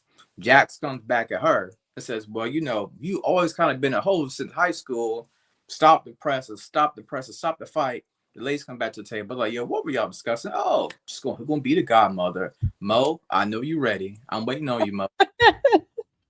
Oh yes, it was. I enjoyed the back and forth between Sally Mae over there and that Bob and Jax. Yeah, I enjoyed the back and forth, but yeah, congratulations to Autumn. Like I said in my review, like we forget her name. I'm like, she's so forgettable last season, and then we forgot with her partner. Her partner was trying to get pregnant, so I'm glad they brought that back around, because we can't forget that. Because like I said, she's a forgettable character last season. But congratulations to Autumn. But yeah, I enjoy Sally, like, because Jack's looking at her like, girl, y'all going through a divorce and y'all still smashing. Right. But at the same time, Josh can't really judge because her and Lewis' relationship is not perfect. So it's like not too much, Jax. I hear you, but not too much. But I don't know why Sally was so giddy of saying it. That she's still smashing her husband while they going through this divorce, which is wild. And I'm glad they still going through a divorce, because we know what Sally did. She was not my biggest fan last season, because we know what she did. Oh. Jay. Setting up the house. Oh, my bad. Oh. Go ahead, Jay. Oh, go ahead, Jay. Tell Jax come off that high horse, Jay. I'm waiting on you. Jax is right. No, she's not right. She's not. Okay. I was just gonna go against the grain, just to go against the grain. I know. But okay, nah, man, you right. You're right. Like, how you gonna be like, how you gonna do this? How you gonna do that? You in the middle of one of the biggest messes of the entire TV series, B. Like, how you gonna get on her? You know what I mean? Like, yeah, they going through what they going through. Yeah, she getting that angry wood. I like that, Lewis. Angry wood. Lewis. I mean, Sally is wild. Yeah, we don't like her. Is she right about Jax? Yes. Do we know how Sally really is? I don't know. We don't know. I mean, we just going to afford Jax in. Was she the biggest HOE? I don't know, but it seems like she's that type, and she owns it.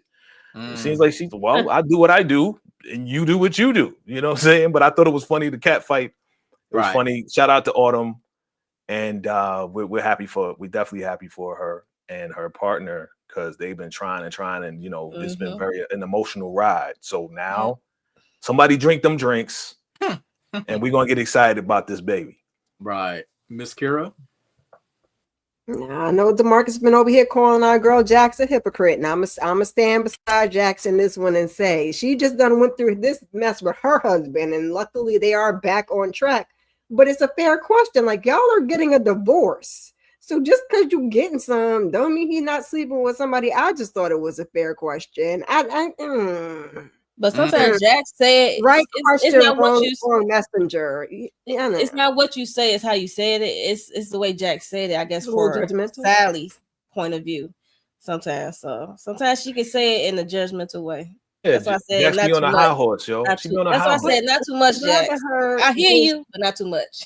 But I'm saying, would you rather her say it however she said it, or just be like, okay, I'm gonna keep it cute, I'm not gonna say nothing, and then when done 2 episodes later, she'd be like, you know, my husband was sleeping with. girl, I was gonna say something, but y'all like to say I be judgmental, so I just kept it to myself. So you know, Sometimes you gotta be like just that being with devil's characters. advocate. It's always that one person in your life that keep coming with you with the drama. You be like, They always got to point out the obvious, right? And they always got to, well, yeah, he could be sleeping with somebody else. See, we. All right, Jack. Now it's time to just give her a high five and say, "Girl, get that wood," and just leave it at that. That's supportive. That's a supportive friend. That's a supportive friend right there. I mean, that's the friend that I would have been, but I'm just saying, you know, it was a legitimate question. Like, I agree. I think it was legitimate. I think that she was just looking out. And yes, I believe that Jax can be judgmental, but they've been friends obviously since they were kids. And my question is, what is the real beef between her and Sally? Because it's certainly that conversation was deeply rooted in something very negative. And so it got real nasty. And I agree. And she also knows Sally, just like Sally knows Jax. All she was saying was, girl, just cover yourself. You know what I'm saying? Protect yourself, because he could be sleeping with somebody else. That's all I think Jax was saying, trying to look out for her. I don't think, again, she can be judgmental, but I think she really was looking out for her friend. Plus, again, they didn't just meet her yesterday. They knew, Sally knew when she shared that information with Jax that Jax was going to say something like this. So what the hell are you talking about? Giddy. Like, this has been your friend since 1,000 years. So, oh well. Letitia, and because look how they played it. I'm just saying, look how they played it though. As soon as somebody asked, "What y'all talking about?" Oh, the game, and they fell right into line, because that's exactly the kind of shit that they do all the time. So, Letitia, rolling with your point, Letitia, about something happened. I think because they've known each other so long, Sally probably slept with one of Jack's old boyfriends, and that's why she's like, "Yo, we been a hoe." I can believe it. It better I can believe it in high school. Yeah, because she did call it. She called her a 304. So, yep. Oh, it is deeply rooted somewhere. And they talked about that in the flashback before. I remember that little part, because I was like, "Why are they giving this to us?" But okay, it is deeply rooted. I hope we will see some more of this girls group. Man, I missed the OGs, y'all. I really missed them. Moving right along, Jax, start being so. Jax, please start judging people. Moving right along. Let's talk. Guess who's coming to dinner? Guess who's coming to dinner? Oh, Lord of mercy. Now, these two, Mama Lou and Eddie, been gossiping, been talking, and probably still smashing here and there. But let's talk about it, y'all. Now, word on the street, listen, we do not want Eddie to meet the kids quite yet, according to Jax and Lewis, right? That's what they told Mama Lou. Eddie popped up. Oh, well, yeah, you kind of told me you was watching the kids, so I just want to come over and see my grandkids. Oh my God, talk about boundaries. Like, he ain't trying to hear none of that right there. Spencer comes up like, oh, you grandpa? Oh, you the one who walked out on my mom. And Eddie explains, I'm trying to get my life back. I was a crackhead. Again, Mama Lou's like, yo, why are you here? We told you not to do this right here. Why are you here? And then he sees him over doing a little TikTok. Oh, can I join y'all? And then he pulls out some dollars, $20. Mo, why is he invading the privacy mode? Why? I don't like his approach at all. And he heard what Jack said when they had I guess dinner and stuff like that. It's like he bogarted, he manipulating his way through their door with Mama Lou, dumbass. I'm sorry, Mama Lou, she gonna get it too, because I'm all, like I said in my review, I'm all about boundaries. I'm like, if I will cut you off, you won't hear from me. You would think I went into witness protection or something. You will not hear from me no longer. Okay. Like, I have the boundary for a reason. And you want to play a game and manipulate your way into seeing my kids without my knowledge, and you coming over there, you knowing I'm not there. So you already had a game plan in your head how you was gonna approach these kids. Right. And then I'm gonna tap on my kids a little bit. I know you hurt, but don't be sharing every boo boo. You just met this man. Fuck. Ooh, piss me off. Letitia? Look, got me cursing. I know. Letitia? Listen, the way my blood pressure was rising on this scene, I was so angry. How dare you come by? This is the second time you came by unannounced. And then he even said, talking about some, oh, well, you said you was gonna be watching the kids. That was not an open invitation for your ass. I don't know what you thought this was. I cannot, I would be livid behind this. Now, in all fairness, at the end, the kids started acting better afterwards. And so I guess it proved to be okay, but it was not okay. You crossing boundaries, and then he walk up in there, he don't even know them, talking about some y'all don't speak, y'all can't speak, or something. Like, who is you? Ooh. We don't even know your name, sir. What is you even talking about? And the grandmother, these are the most trash grandparents ever. Period. They're both trash grandparents. I don't care what anybody says. You don't have the right to overthrow what a parent says because you're the grandparent, and an inactive grandparent at that. You know what I'm saying? It'd be totally different if you knew what you would. It would be different if your parents was the trash ones and your grandparents have to step in to do what's right because your parents didn't do right. No, your parents have a valid reason why they don't want you around like that. They wanted to be able to introduce you. He just can't trust her daddy yet. So she certainly doesn't want to trust her children along with this man. And we don't know why he's here either. Still, he just came out of nowhere after being absent for 8 years. We don't even know you. We don't know where you've been. We don't know what you got. We don't know what you don't got. We don't know somebody chasing you. We don't know if you're hiding. We don't know nothing about you. And here you are at my house again. No. I would have to cuss them out. Miss Kira? Raggedy ain't-ish Mama Lou. I'm so tired. Pauletta was looking good, but I'm so tired of Mama Lou. And then you let that raggedy daddy boundary crossing behind over there. And what do you want with my kids? Don't try to get no kidneys or livers from my kids either, because I don't know why you're here. I don't trust you. And why your kids talk so much. Because my kids would have been like, not telling all the family business to this man. And I thought Spencer was going to stand on business like, oh, you don't want to left my mama? Right. But no, yeah. It's $20 in a TikTok $20. And now we spilling all the business. And he wasn't even the one that was mad. Naima was the one that was mad. Maybe Naima is the one that told it all though, because that Naima. But come on now, my kids know a little bit better than that. But them parents are, like Letitia said, them parents are awful. No boundaries, no nothing. And I don't know what that daddy is there for. And be back in my house, and that's why that mom needed to keep her mouth closed, because you didn't even need to know I was over here watching these kids. And then when Jax came in, it was like she ain't even say nothing. Like she was about to say something, and she was like, "Girl, I'm gonna head out." Well, apparently, when you do TikToks and you get money, it can change a few hearts. Jay? Mama Lou is not Big Mama. If Medea was Mama Lou, this would not happen.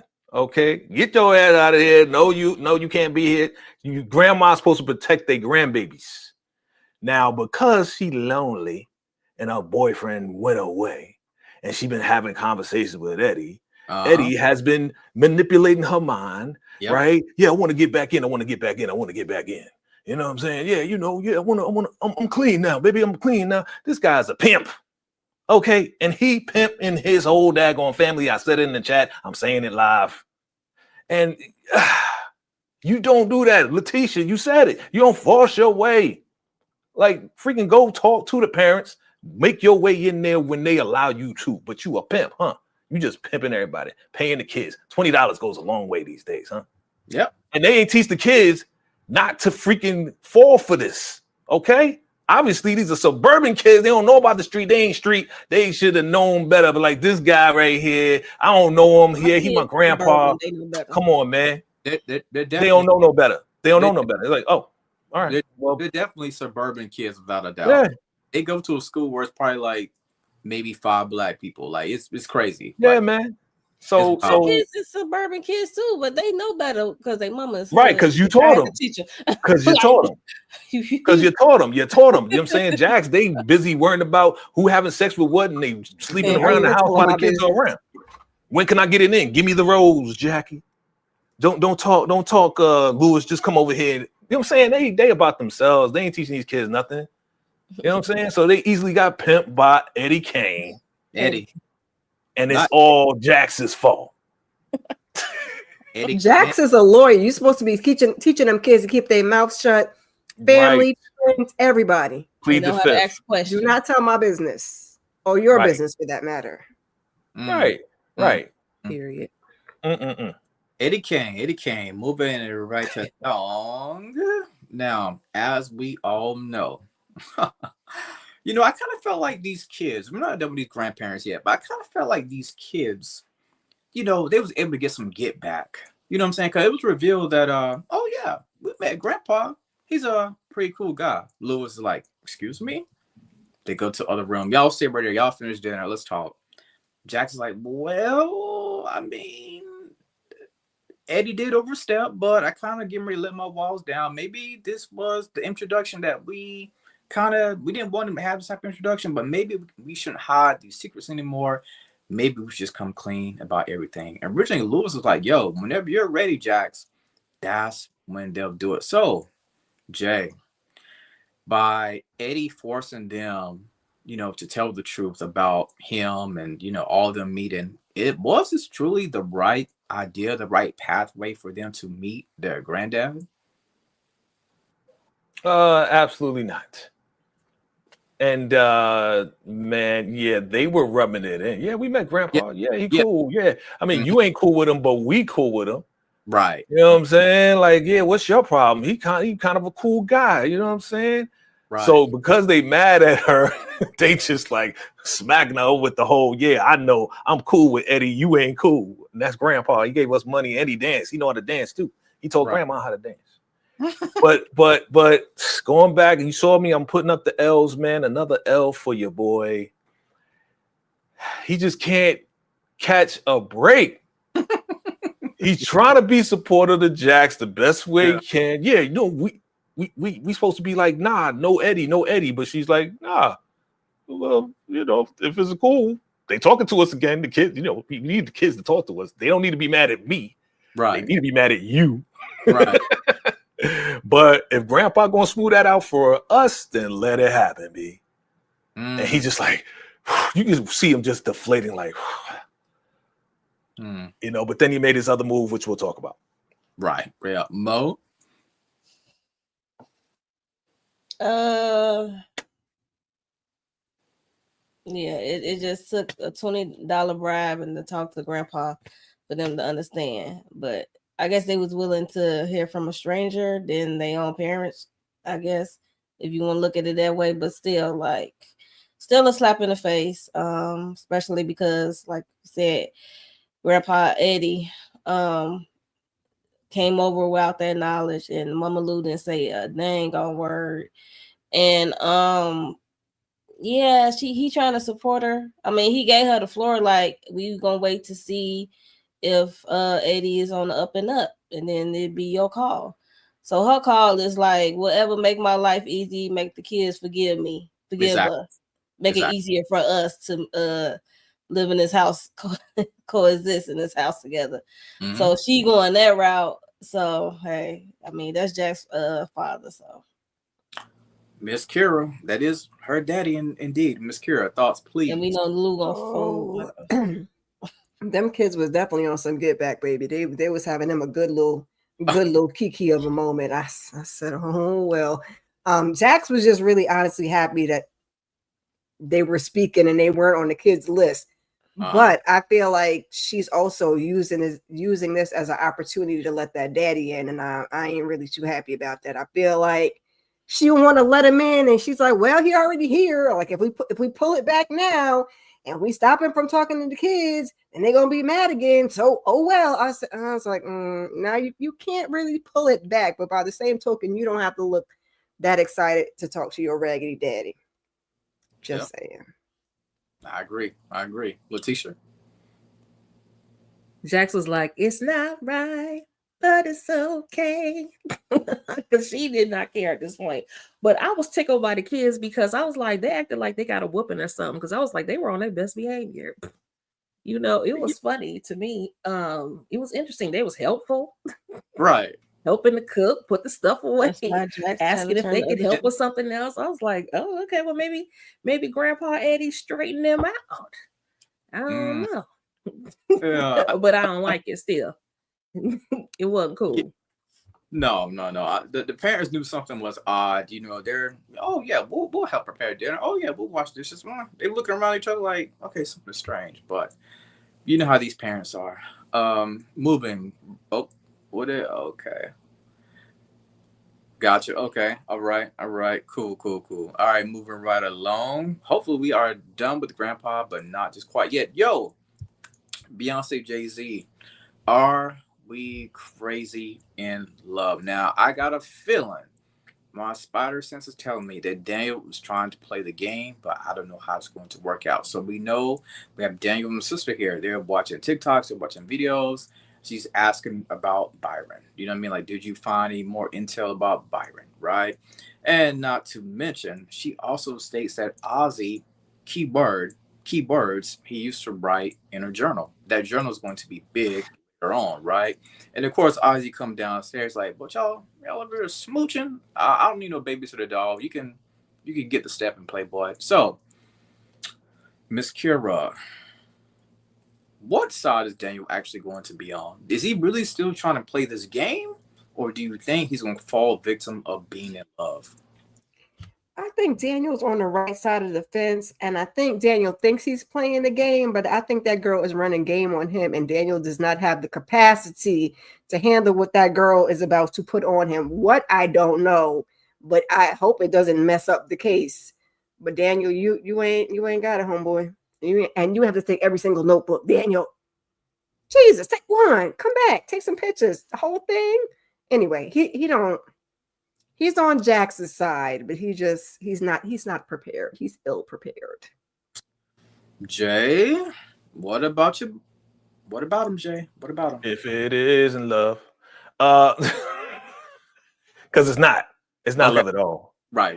I said this before, you know, and I asked y'all, you know, do you think she really likes him? You know, because Daniel's in love. No, I'm with you, Miss Kara. I said it before. She running game. She's trying to get close to him as possible so she can get all the intel, so she can know how to maneuver, because she's the one that took out Wendy or was associated with it, and she knows everything. It's the innocent ones. That's the meek and it's those are the ones you got to watch out for. You know what I'm saying? So you know, and I think, okay, so this display of your boy Ozzy coming and being like overprotective big brother.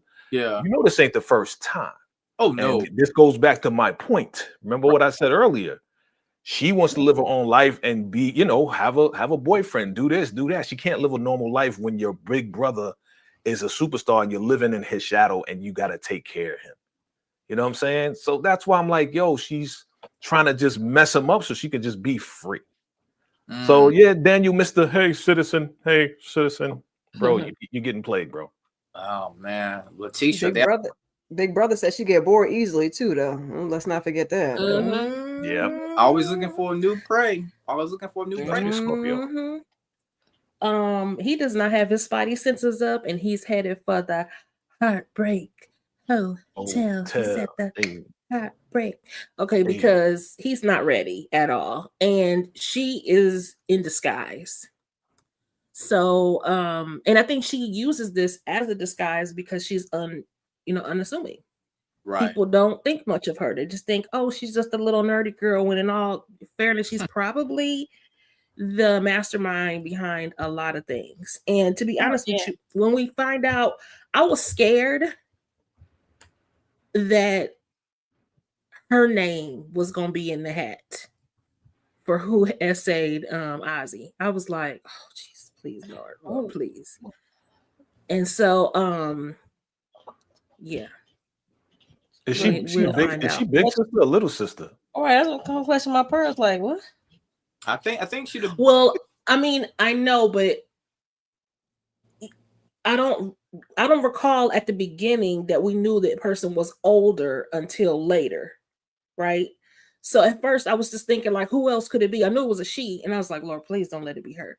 Like, but yeah, that was just my TV mind thinking. Like, oh Lord, please, these twists and turns. Yeah. Please don't let it be that though. I agree with everybody up here. I agree with everybody. Like, Daniel, please. When Kara said game, I'm like, did he even know he in the game? Like, only do he had a piece on the board because it seemed like Daniel was really spending with this girl and she just playing into it, cozying up. So I hope he don't, say too much as far as the case goes and Jax is concerned. Because loose lips sink ships. Right. Yeah, we know that he's writing in this journal. This journal is going to mention a couple of names and give us a couple of details as we move on about what's going to be the fate when it comes to Ozzy. Of course, we know that he ended up calling old girl, the sister, like, yo, I left my one of my books at your house, and she gives him the key. Well, he gets the key. He goes in, discovers the journal, and then that's when we find out in our next slide about. Oh, my bad. I'm thinking about the ending. My bad. Oh, let me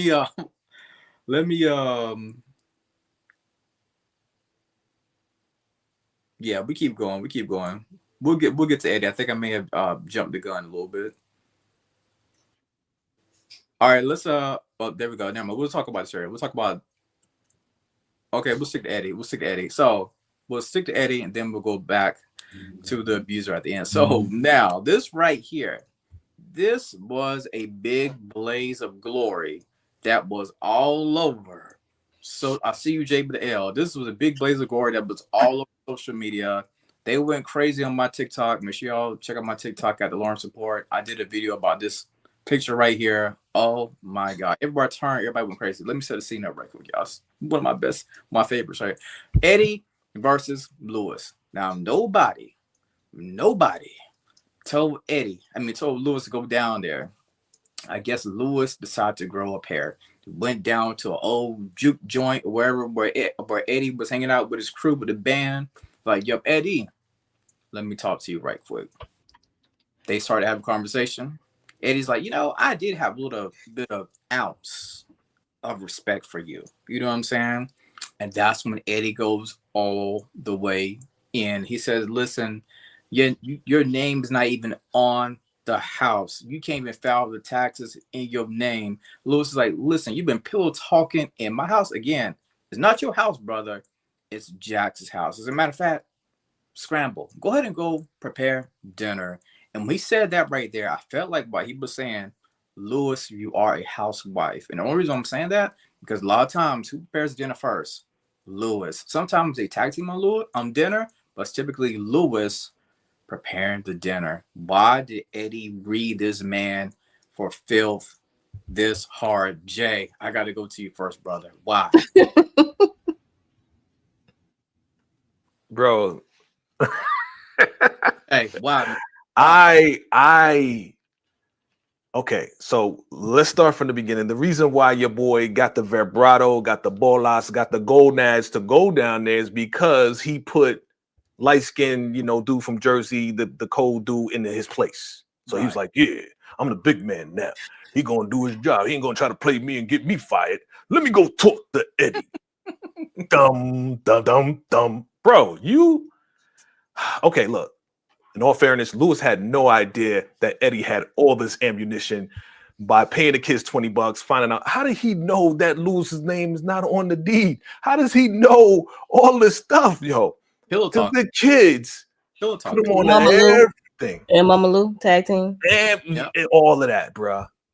But see, again, they did it innocently, not knowing that this was ammunition for Eddie, man. Right. Oh my God, it was just blow after blow after bam. I was like, bro, that food ain't gonna cook itself. Oh my God, who's writing this? Go play your little video games. Yeah, I was just about to say that, Mo. Go play your little video games, boy. Get out my face. He's like, if you wasn't Jack's father, yeah, but I am Jack's father. You ain't going through shit. I was like, damn. That's what you get for messing with the OGs. Don't F with the OGs, youngin'. Okay? This is I salute Eddie on this one, man. You know what I'm saying? I do. You know what I'm saying? He had to defend himself, but at the same time, bro, he had to put youngin' in his place, man. Lewis turned into a little boy at that point. It's just turn around, put your head between your legs, and just get up out of there, bro. There's nothing you can do, bro. Do you know whose father that is? You already know your wife knows how to articulate very well and put people in her place. That's her father. Okay. Yeah, she didn't really grow up around him yet. So people's like, well, how did she learn how to do it? It's in the blood. It's in the blood. Okay. So another L for your boy, man. Mo, can Lewis recover from this? What are your thoughts about the scene, Mo? Talk to me. Heck no. I'm like, he gonna cry in the car. But Eddie, Lou's better than me because I've been calling it Eddie or Rolling Stone, all types of crackhead. You're like, okay, I'll be going like, yo, where you was at? Chicago cursing like, people out. Yeah. Yeah. I'm like, oh, we going there. We playing that game. Oh, okay. Yeah, so I would have to go toe to toe. But yeah, so yeah, like I said, Lou's gonna cry in the car.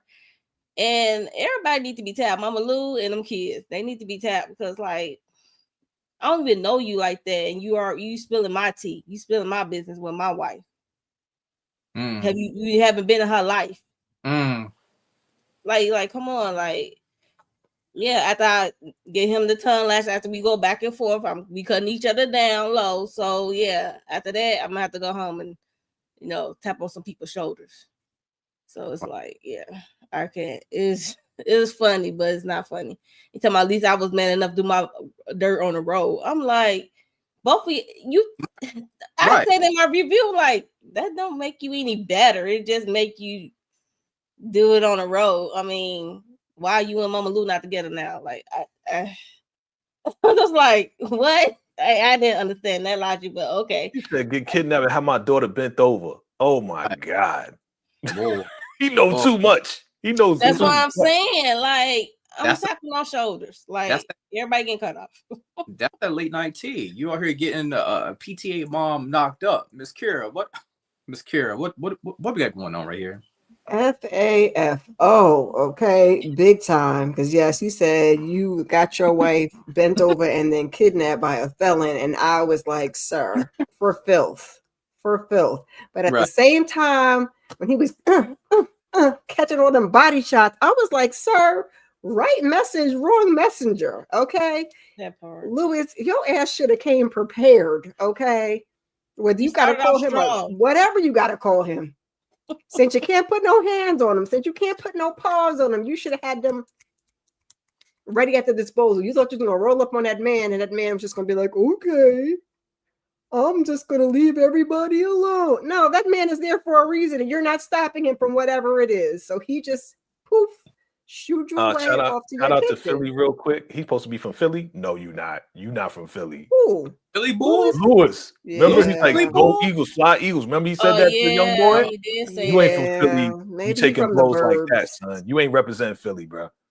Maybe he from the burbs outside of Philly, you know. Philly. Right. Yeah. Right. It just reminded me of Martin episode when he was going against Thomas the Hitman Hearns, and that's how I think Lewis was Martin in that situation. just a verbal whipping. Right. This gonna hurt. Yeah, it hurt. Awful. You know, Letitia, I just wish I could have been on the set the day that they filmed this right here, because this was so good. Letitia, what are your thoughts about this fight?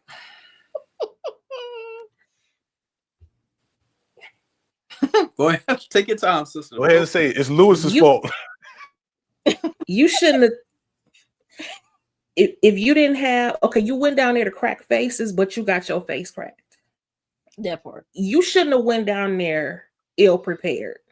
If you gonna embarrass somebody, embarrass their ass, because ain't no way you got dogged out like that. The disrespect. Now, Lewis didn't have no business taking his tail down there, but I was looking at Eddie like, the nerve of this. You got some damn nerve bringing up any of that. Like you supposed to be better than Lewis. Sir, again, you have disappeared for 8 years. We don't know you. We don't know where you came from. And even when she was a kid, you wasn't there like you were supposed to be. You let your addiction rule your whole life. You didn't take care of your family. We in this mess. Lewis wouldn't have had to come down here and try to dog you, which he didn't do, unfortunately, but he wouldn't even had to come down here if you had done right. He really was. I think his intent, Lewis's intent was to stick up for his wife, is to, what I'm saying, and not to have him stop hurting his wife. The nerve of him saying any of those things. And I'm with you, Monique. Everybody at home, everybody. I'm tapping all you, because why is you talking to him? No, you telling too much of my business. How dare you think you can use that as ammunition towards a family that you didn't help take care of? That part. I'm about to cuss again. Whew, absolutely not. Letitia, was that a low-key defense of Lewis? Yes, it is a defense of Lewis, because when you right, you right. You know what I'm saying? Just because I'm disappointed in him for what he did with Tony doesn't mean that he doesn't have the right to stick up for his family. And finally, like I said, this whole episode, he just was, like you said, taking L's and everything. The times he should have been silent, he being all rah-rah, and the other times when he should have spoke up, he was, mute. And I just want Lewis to get it together. But let me tell you something. Eddie would never be welcome in my home after that, period. That part. Not never. You can go meet the kids at the park. Okay. Like a dog. Mama Lou. The dog. Mama Lou is not, look, Mama Lou is not invited either. You don't see them in public places. If you want to see your grandkids, they got a cell phone, you can meet them at a public place. Y'all go get coffee or smoothie or something. No. It just pissed me off. Absolutely. And I'll be roasting his tail. He be calling him all types of kind of crackheads and calling him ghost dad because you was never there. Like, boy. Period. How dare you? Roasting him, yo. I'm like, yo. Ain't been here. Got the nerve. That's the Chicago in me. Like, yo, you want to go there? Like, we can go. I think that's Midwest, period. Because I'm looking too, like, say something else. What? And again, I wouldn't have went ill prepared though. Okay. Because talk about the dozens, that's what we would have been playing out there in the alley. That's right. That's right. It's just crazy how Eddie just had so much ammunition, so much tea that was spilled from Mama Lou. And I kind of feel like Lewis kind of walked in blind. But like you said, Jay, he was basically all huff and puff, kind of like what you mentioned earlier. But boy, he got his wins. He got that win knocked out, didn't he? Wow. And let me pull up my Spotify Drake playlist as we move on. And I play Look What You've Done by Drake. This is our final scene. When they play that song right there, there's like, it's 06. I'm like, oh shoot, that's that Drake coming on. And then our final scene, we get Ozzy and his abuser. Look What You've Done. Man, turns out the abuser was Monica. I believe Monica was agent, if I'm not mistaken. I think that was her title. Ozzy says more than an agent. Oh, we are more than that. Ozzy was like, listen, I've been trying to resist her since I was 13. Ozzy's like, listen, I miss Wendy. Monica's like, I ain't trying to hear it. I'm here now, baby. She supplies him with, some drugs. And oh my God, she comes around. She takes her clothes off, very seductive. And you could see, I think he wanted to show us how, how Ozzy mentioned before that, I kind of liked it. So I think he kind of, wanted to add that fantasy aspect of like, yo, this is what Ozzy was looking at. This is what he liked so much since he was 13. This is why he could not necessarily resist it. Monica says, Ozzy, come to bed. Oh my God. I got to start with you, Letitia. What are your thoughts about the abuser being revealed. It's Monica. It's in-house Letitia. What are your thoughts? I mean, I'd like to say I was surprised, but I'm kind of not. Now we know the answer to the question that I had a couple of weeks ago. This is precisely why he doesn't have a PR person. Mm. Mm. Because she can't have too many people in the mix. Mm. And because she needs to be able to control him. And in doing so, dealing with him since he was 13 years old, that's exactly what she's doing. And not to mention, I think she was probably waving that stuff for him as well and getting him addicted. And this is just, I mean, put her under the jail, child. I cannot. This is crazy. Mo, I knew you rated far off on this one. Oh yeah. I was like, I'm not really shocked either, because it's like, I think in my video I had like a little theory, like I wouldn't be surprised she did do that to Wendy, or Wendy. Something happened between all three of them. For as Wendy probably saw something inappropriate happen between those, caught them in the act of something, or caught them doing something inappropriate, and she kind of like questioned them and stuff like that. And that's why at the beginning of this season, you see her there trying to get Ozzy to do this NDA to Wendy. So it's like you pushing it. So it's like you really wanted to get rid of her in some kind of way, shape, or form anyway, and stuff, so you can manipulate Ozzy. Because mind you, they said Wendy is the why he got sober, why he stayed sober. So you want to get rid of that person, make him sober, make him think clearly, make him walk away from this big money, this big movie thing he's about to do, because he's about to walk away from that. So, and she can manipulate and get rid of the ex out Wendy, and manipulate him, and like she always been doing since he was 13, and got the pills and get him back high so she can take advantage. So that's what I said in my video. So I can see her doing it. Whoa, Miss Kira, this is a lot, right? It is a lot. I'm not surprised it's Monica. Why did you do our girl like this? She said we got P Valley at home. Why, Mercedes? No. Not the Mercedes. No. All jokes aside, like this is such a horrible thing. Why they pick her to be the? I was a little upset about that, but it's something different for her. But it is. This is so gross. You know what I'm saying? We talk about a 13-year-old, and it's like. My brain is struggling. Right, put her under the jail, please and thank you, ASAPidly. Oof, ASAPidly. That's a good one. I gotta get it myself. Jay, man, woof, a lot, bro, a lot. Yes, definitely a lot. Remember, I said it. It has to be somebody that we've seen but not seen as much. And we didn't see her as much. Shout out to Brandy. Yeah, Brandy. Miss Mercedes. Yeah, she's dope. Period. Now she getting hate. I could say that I can now truly understand.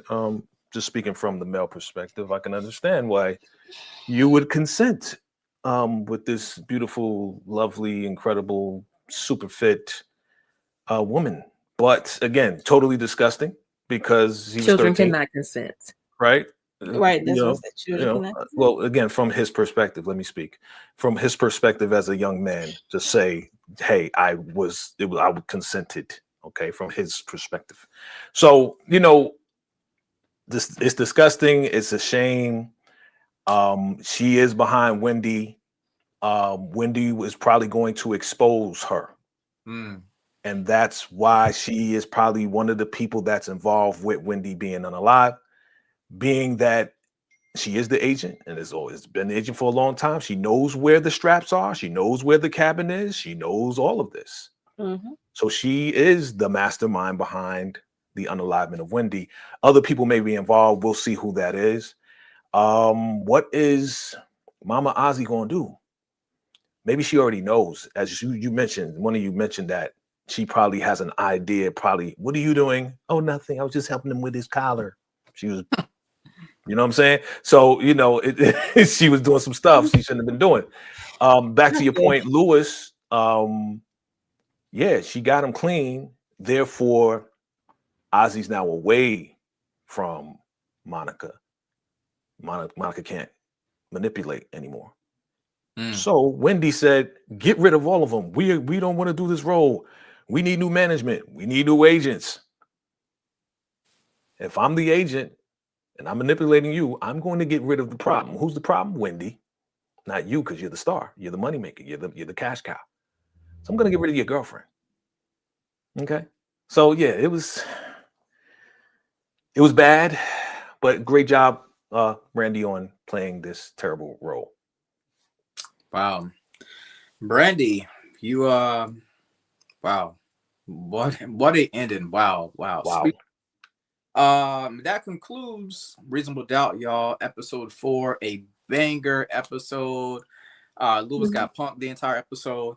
That and we had a great battle of sexes up here. But the ladies and men, always fun, always love with the panel. We had Tristan come up here, aka Tony. She came through. Yes. Wow. Yes. Thank you, Tristan. Thank you, Lawrence. Great job. Appreciate y'all. Yes, thank you, Lawrence. Thank you, Lawrence. Again. Yeah, I reached out to her. I was like, yo, we gotta get Thank you. and we're gonna get somebody on the panel. She said she want to come through. Tristan, if you're still watching, again, we appreciate you so much for coming through. You are one of our favorite characters, aka Tony. So again, Tristan, we're grateful that you decided to come on the panel tonight. And to wrap this up right here, we're gonna go around the room. Everybody's gonna tell me what they got going on with the channel. Starting off with Miss Kira, Mo, Letitia, and Jay. Kira. Lordy, Miss Claudie. I did a weekly huddle yesterday, so go ahead and check that out. Talked a little bit about that whack ass sentencing, and the girls is fighting, and a couple of other things. And I'll probably join these lovely people for Beauty in Black tomorrow. And then other than that, keep your notifications on because school is back in session. Okay, school is back in session. For me, I did my individual recap of this episode. I dropped that, what was that, yesterday evening? And tomorrow we got the 7 and 8 Beauty and Black panel discussion, hopefully with the guests. And what else? Sometime this week I got to go live. I got to talk about Beyond the Gates because this is crazy.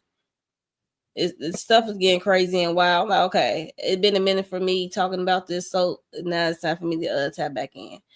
I might do a live, last minute live. You never know, and I might just do a live, just chit chat about shows that I'm watching that I'm not actually, reviewing, because I am watching other stuff that I'm not doing a recap on. So just make you subscribe.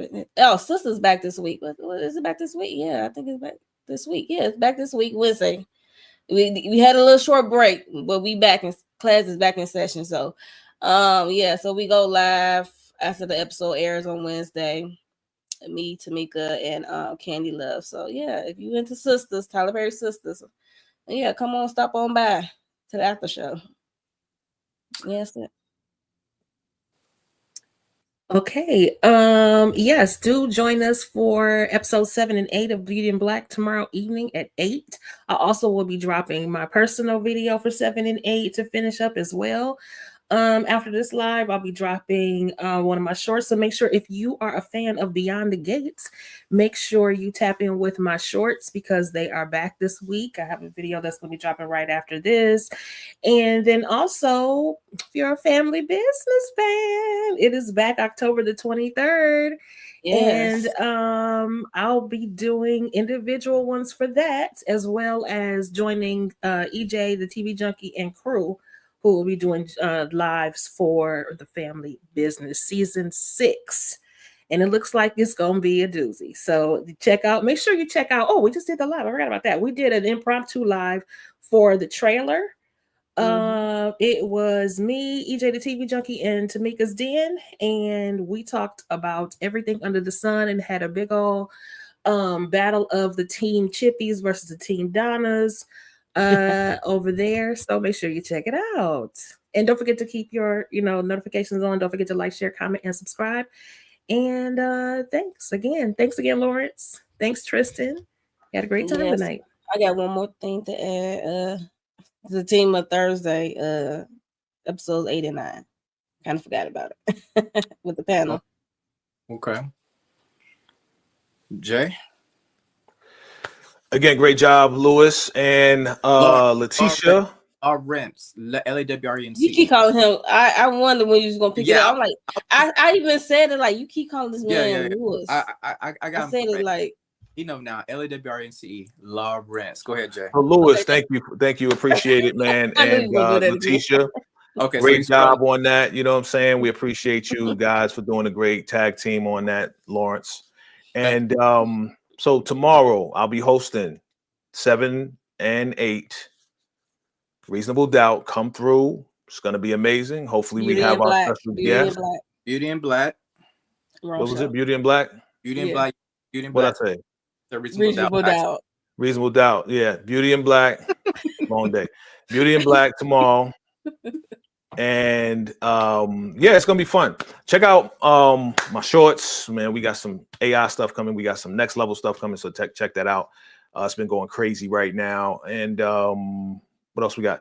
Yeah, we got Family Business. I did a trailer breakdown of Family Business. So the first reaction to Family Business, the trailer is gonna be crazy. So check that out. We definitely gonna be doing some character breakdowns on that as well. We're gonna be getting ready for the Power Book 4 Force. So get ready for that. What else we doing? There's a lot going on. But thank you, Tristan Cunningham, again for coming through. We appreciate you. Had a lot of fun with you. She's definitely down to earth, so we appreciate you for just being real and your baby girl. Thank you for displaying your baby girl. That was very special and sweet. And I thank you guys for having me on the panel and rocking with your boy. All right. Yeah. Cool. Appreciate Thank that. you, Lewis. Thank you, Lewis. I just want to tell everybody thank you so much for hanging out with us. I know it's a little bit longer than usual, but hey, y'all stuck right in there with us. So we want to tell everybody thank you. Make sure y'all subscribe to everybody's channel. Make sure y'all check out my review of the last episode of Reasonable Doubt. And don't be surprised if y'all keyword may, see some more faces from Reasonable Doubt. Keyword may. So again, make sure y'all subscribe to everybody's channel. We're so grateful that y'all decided to hang out, rock with us tonight. We'll catch y'all on the next one. We out.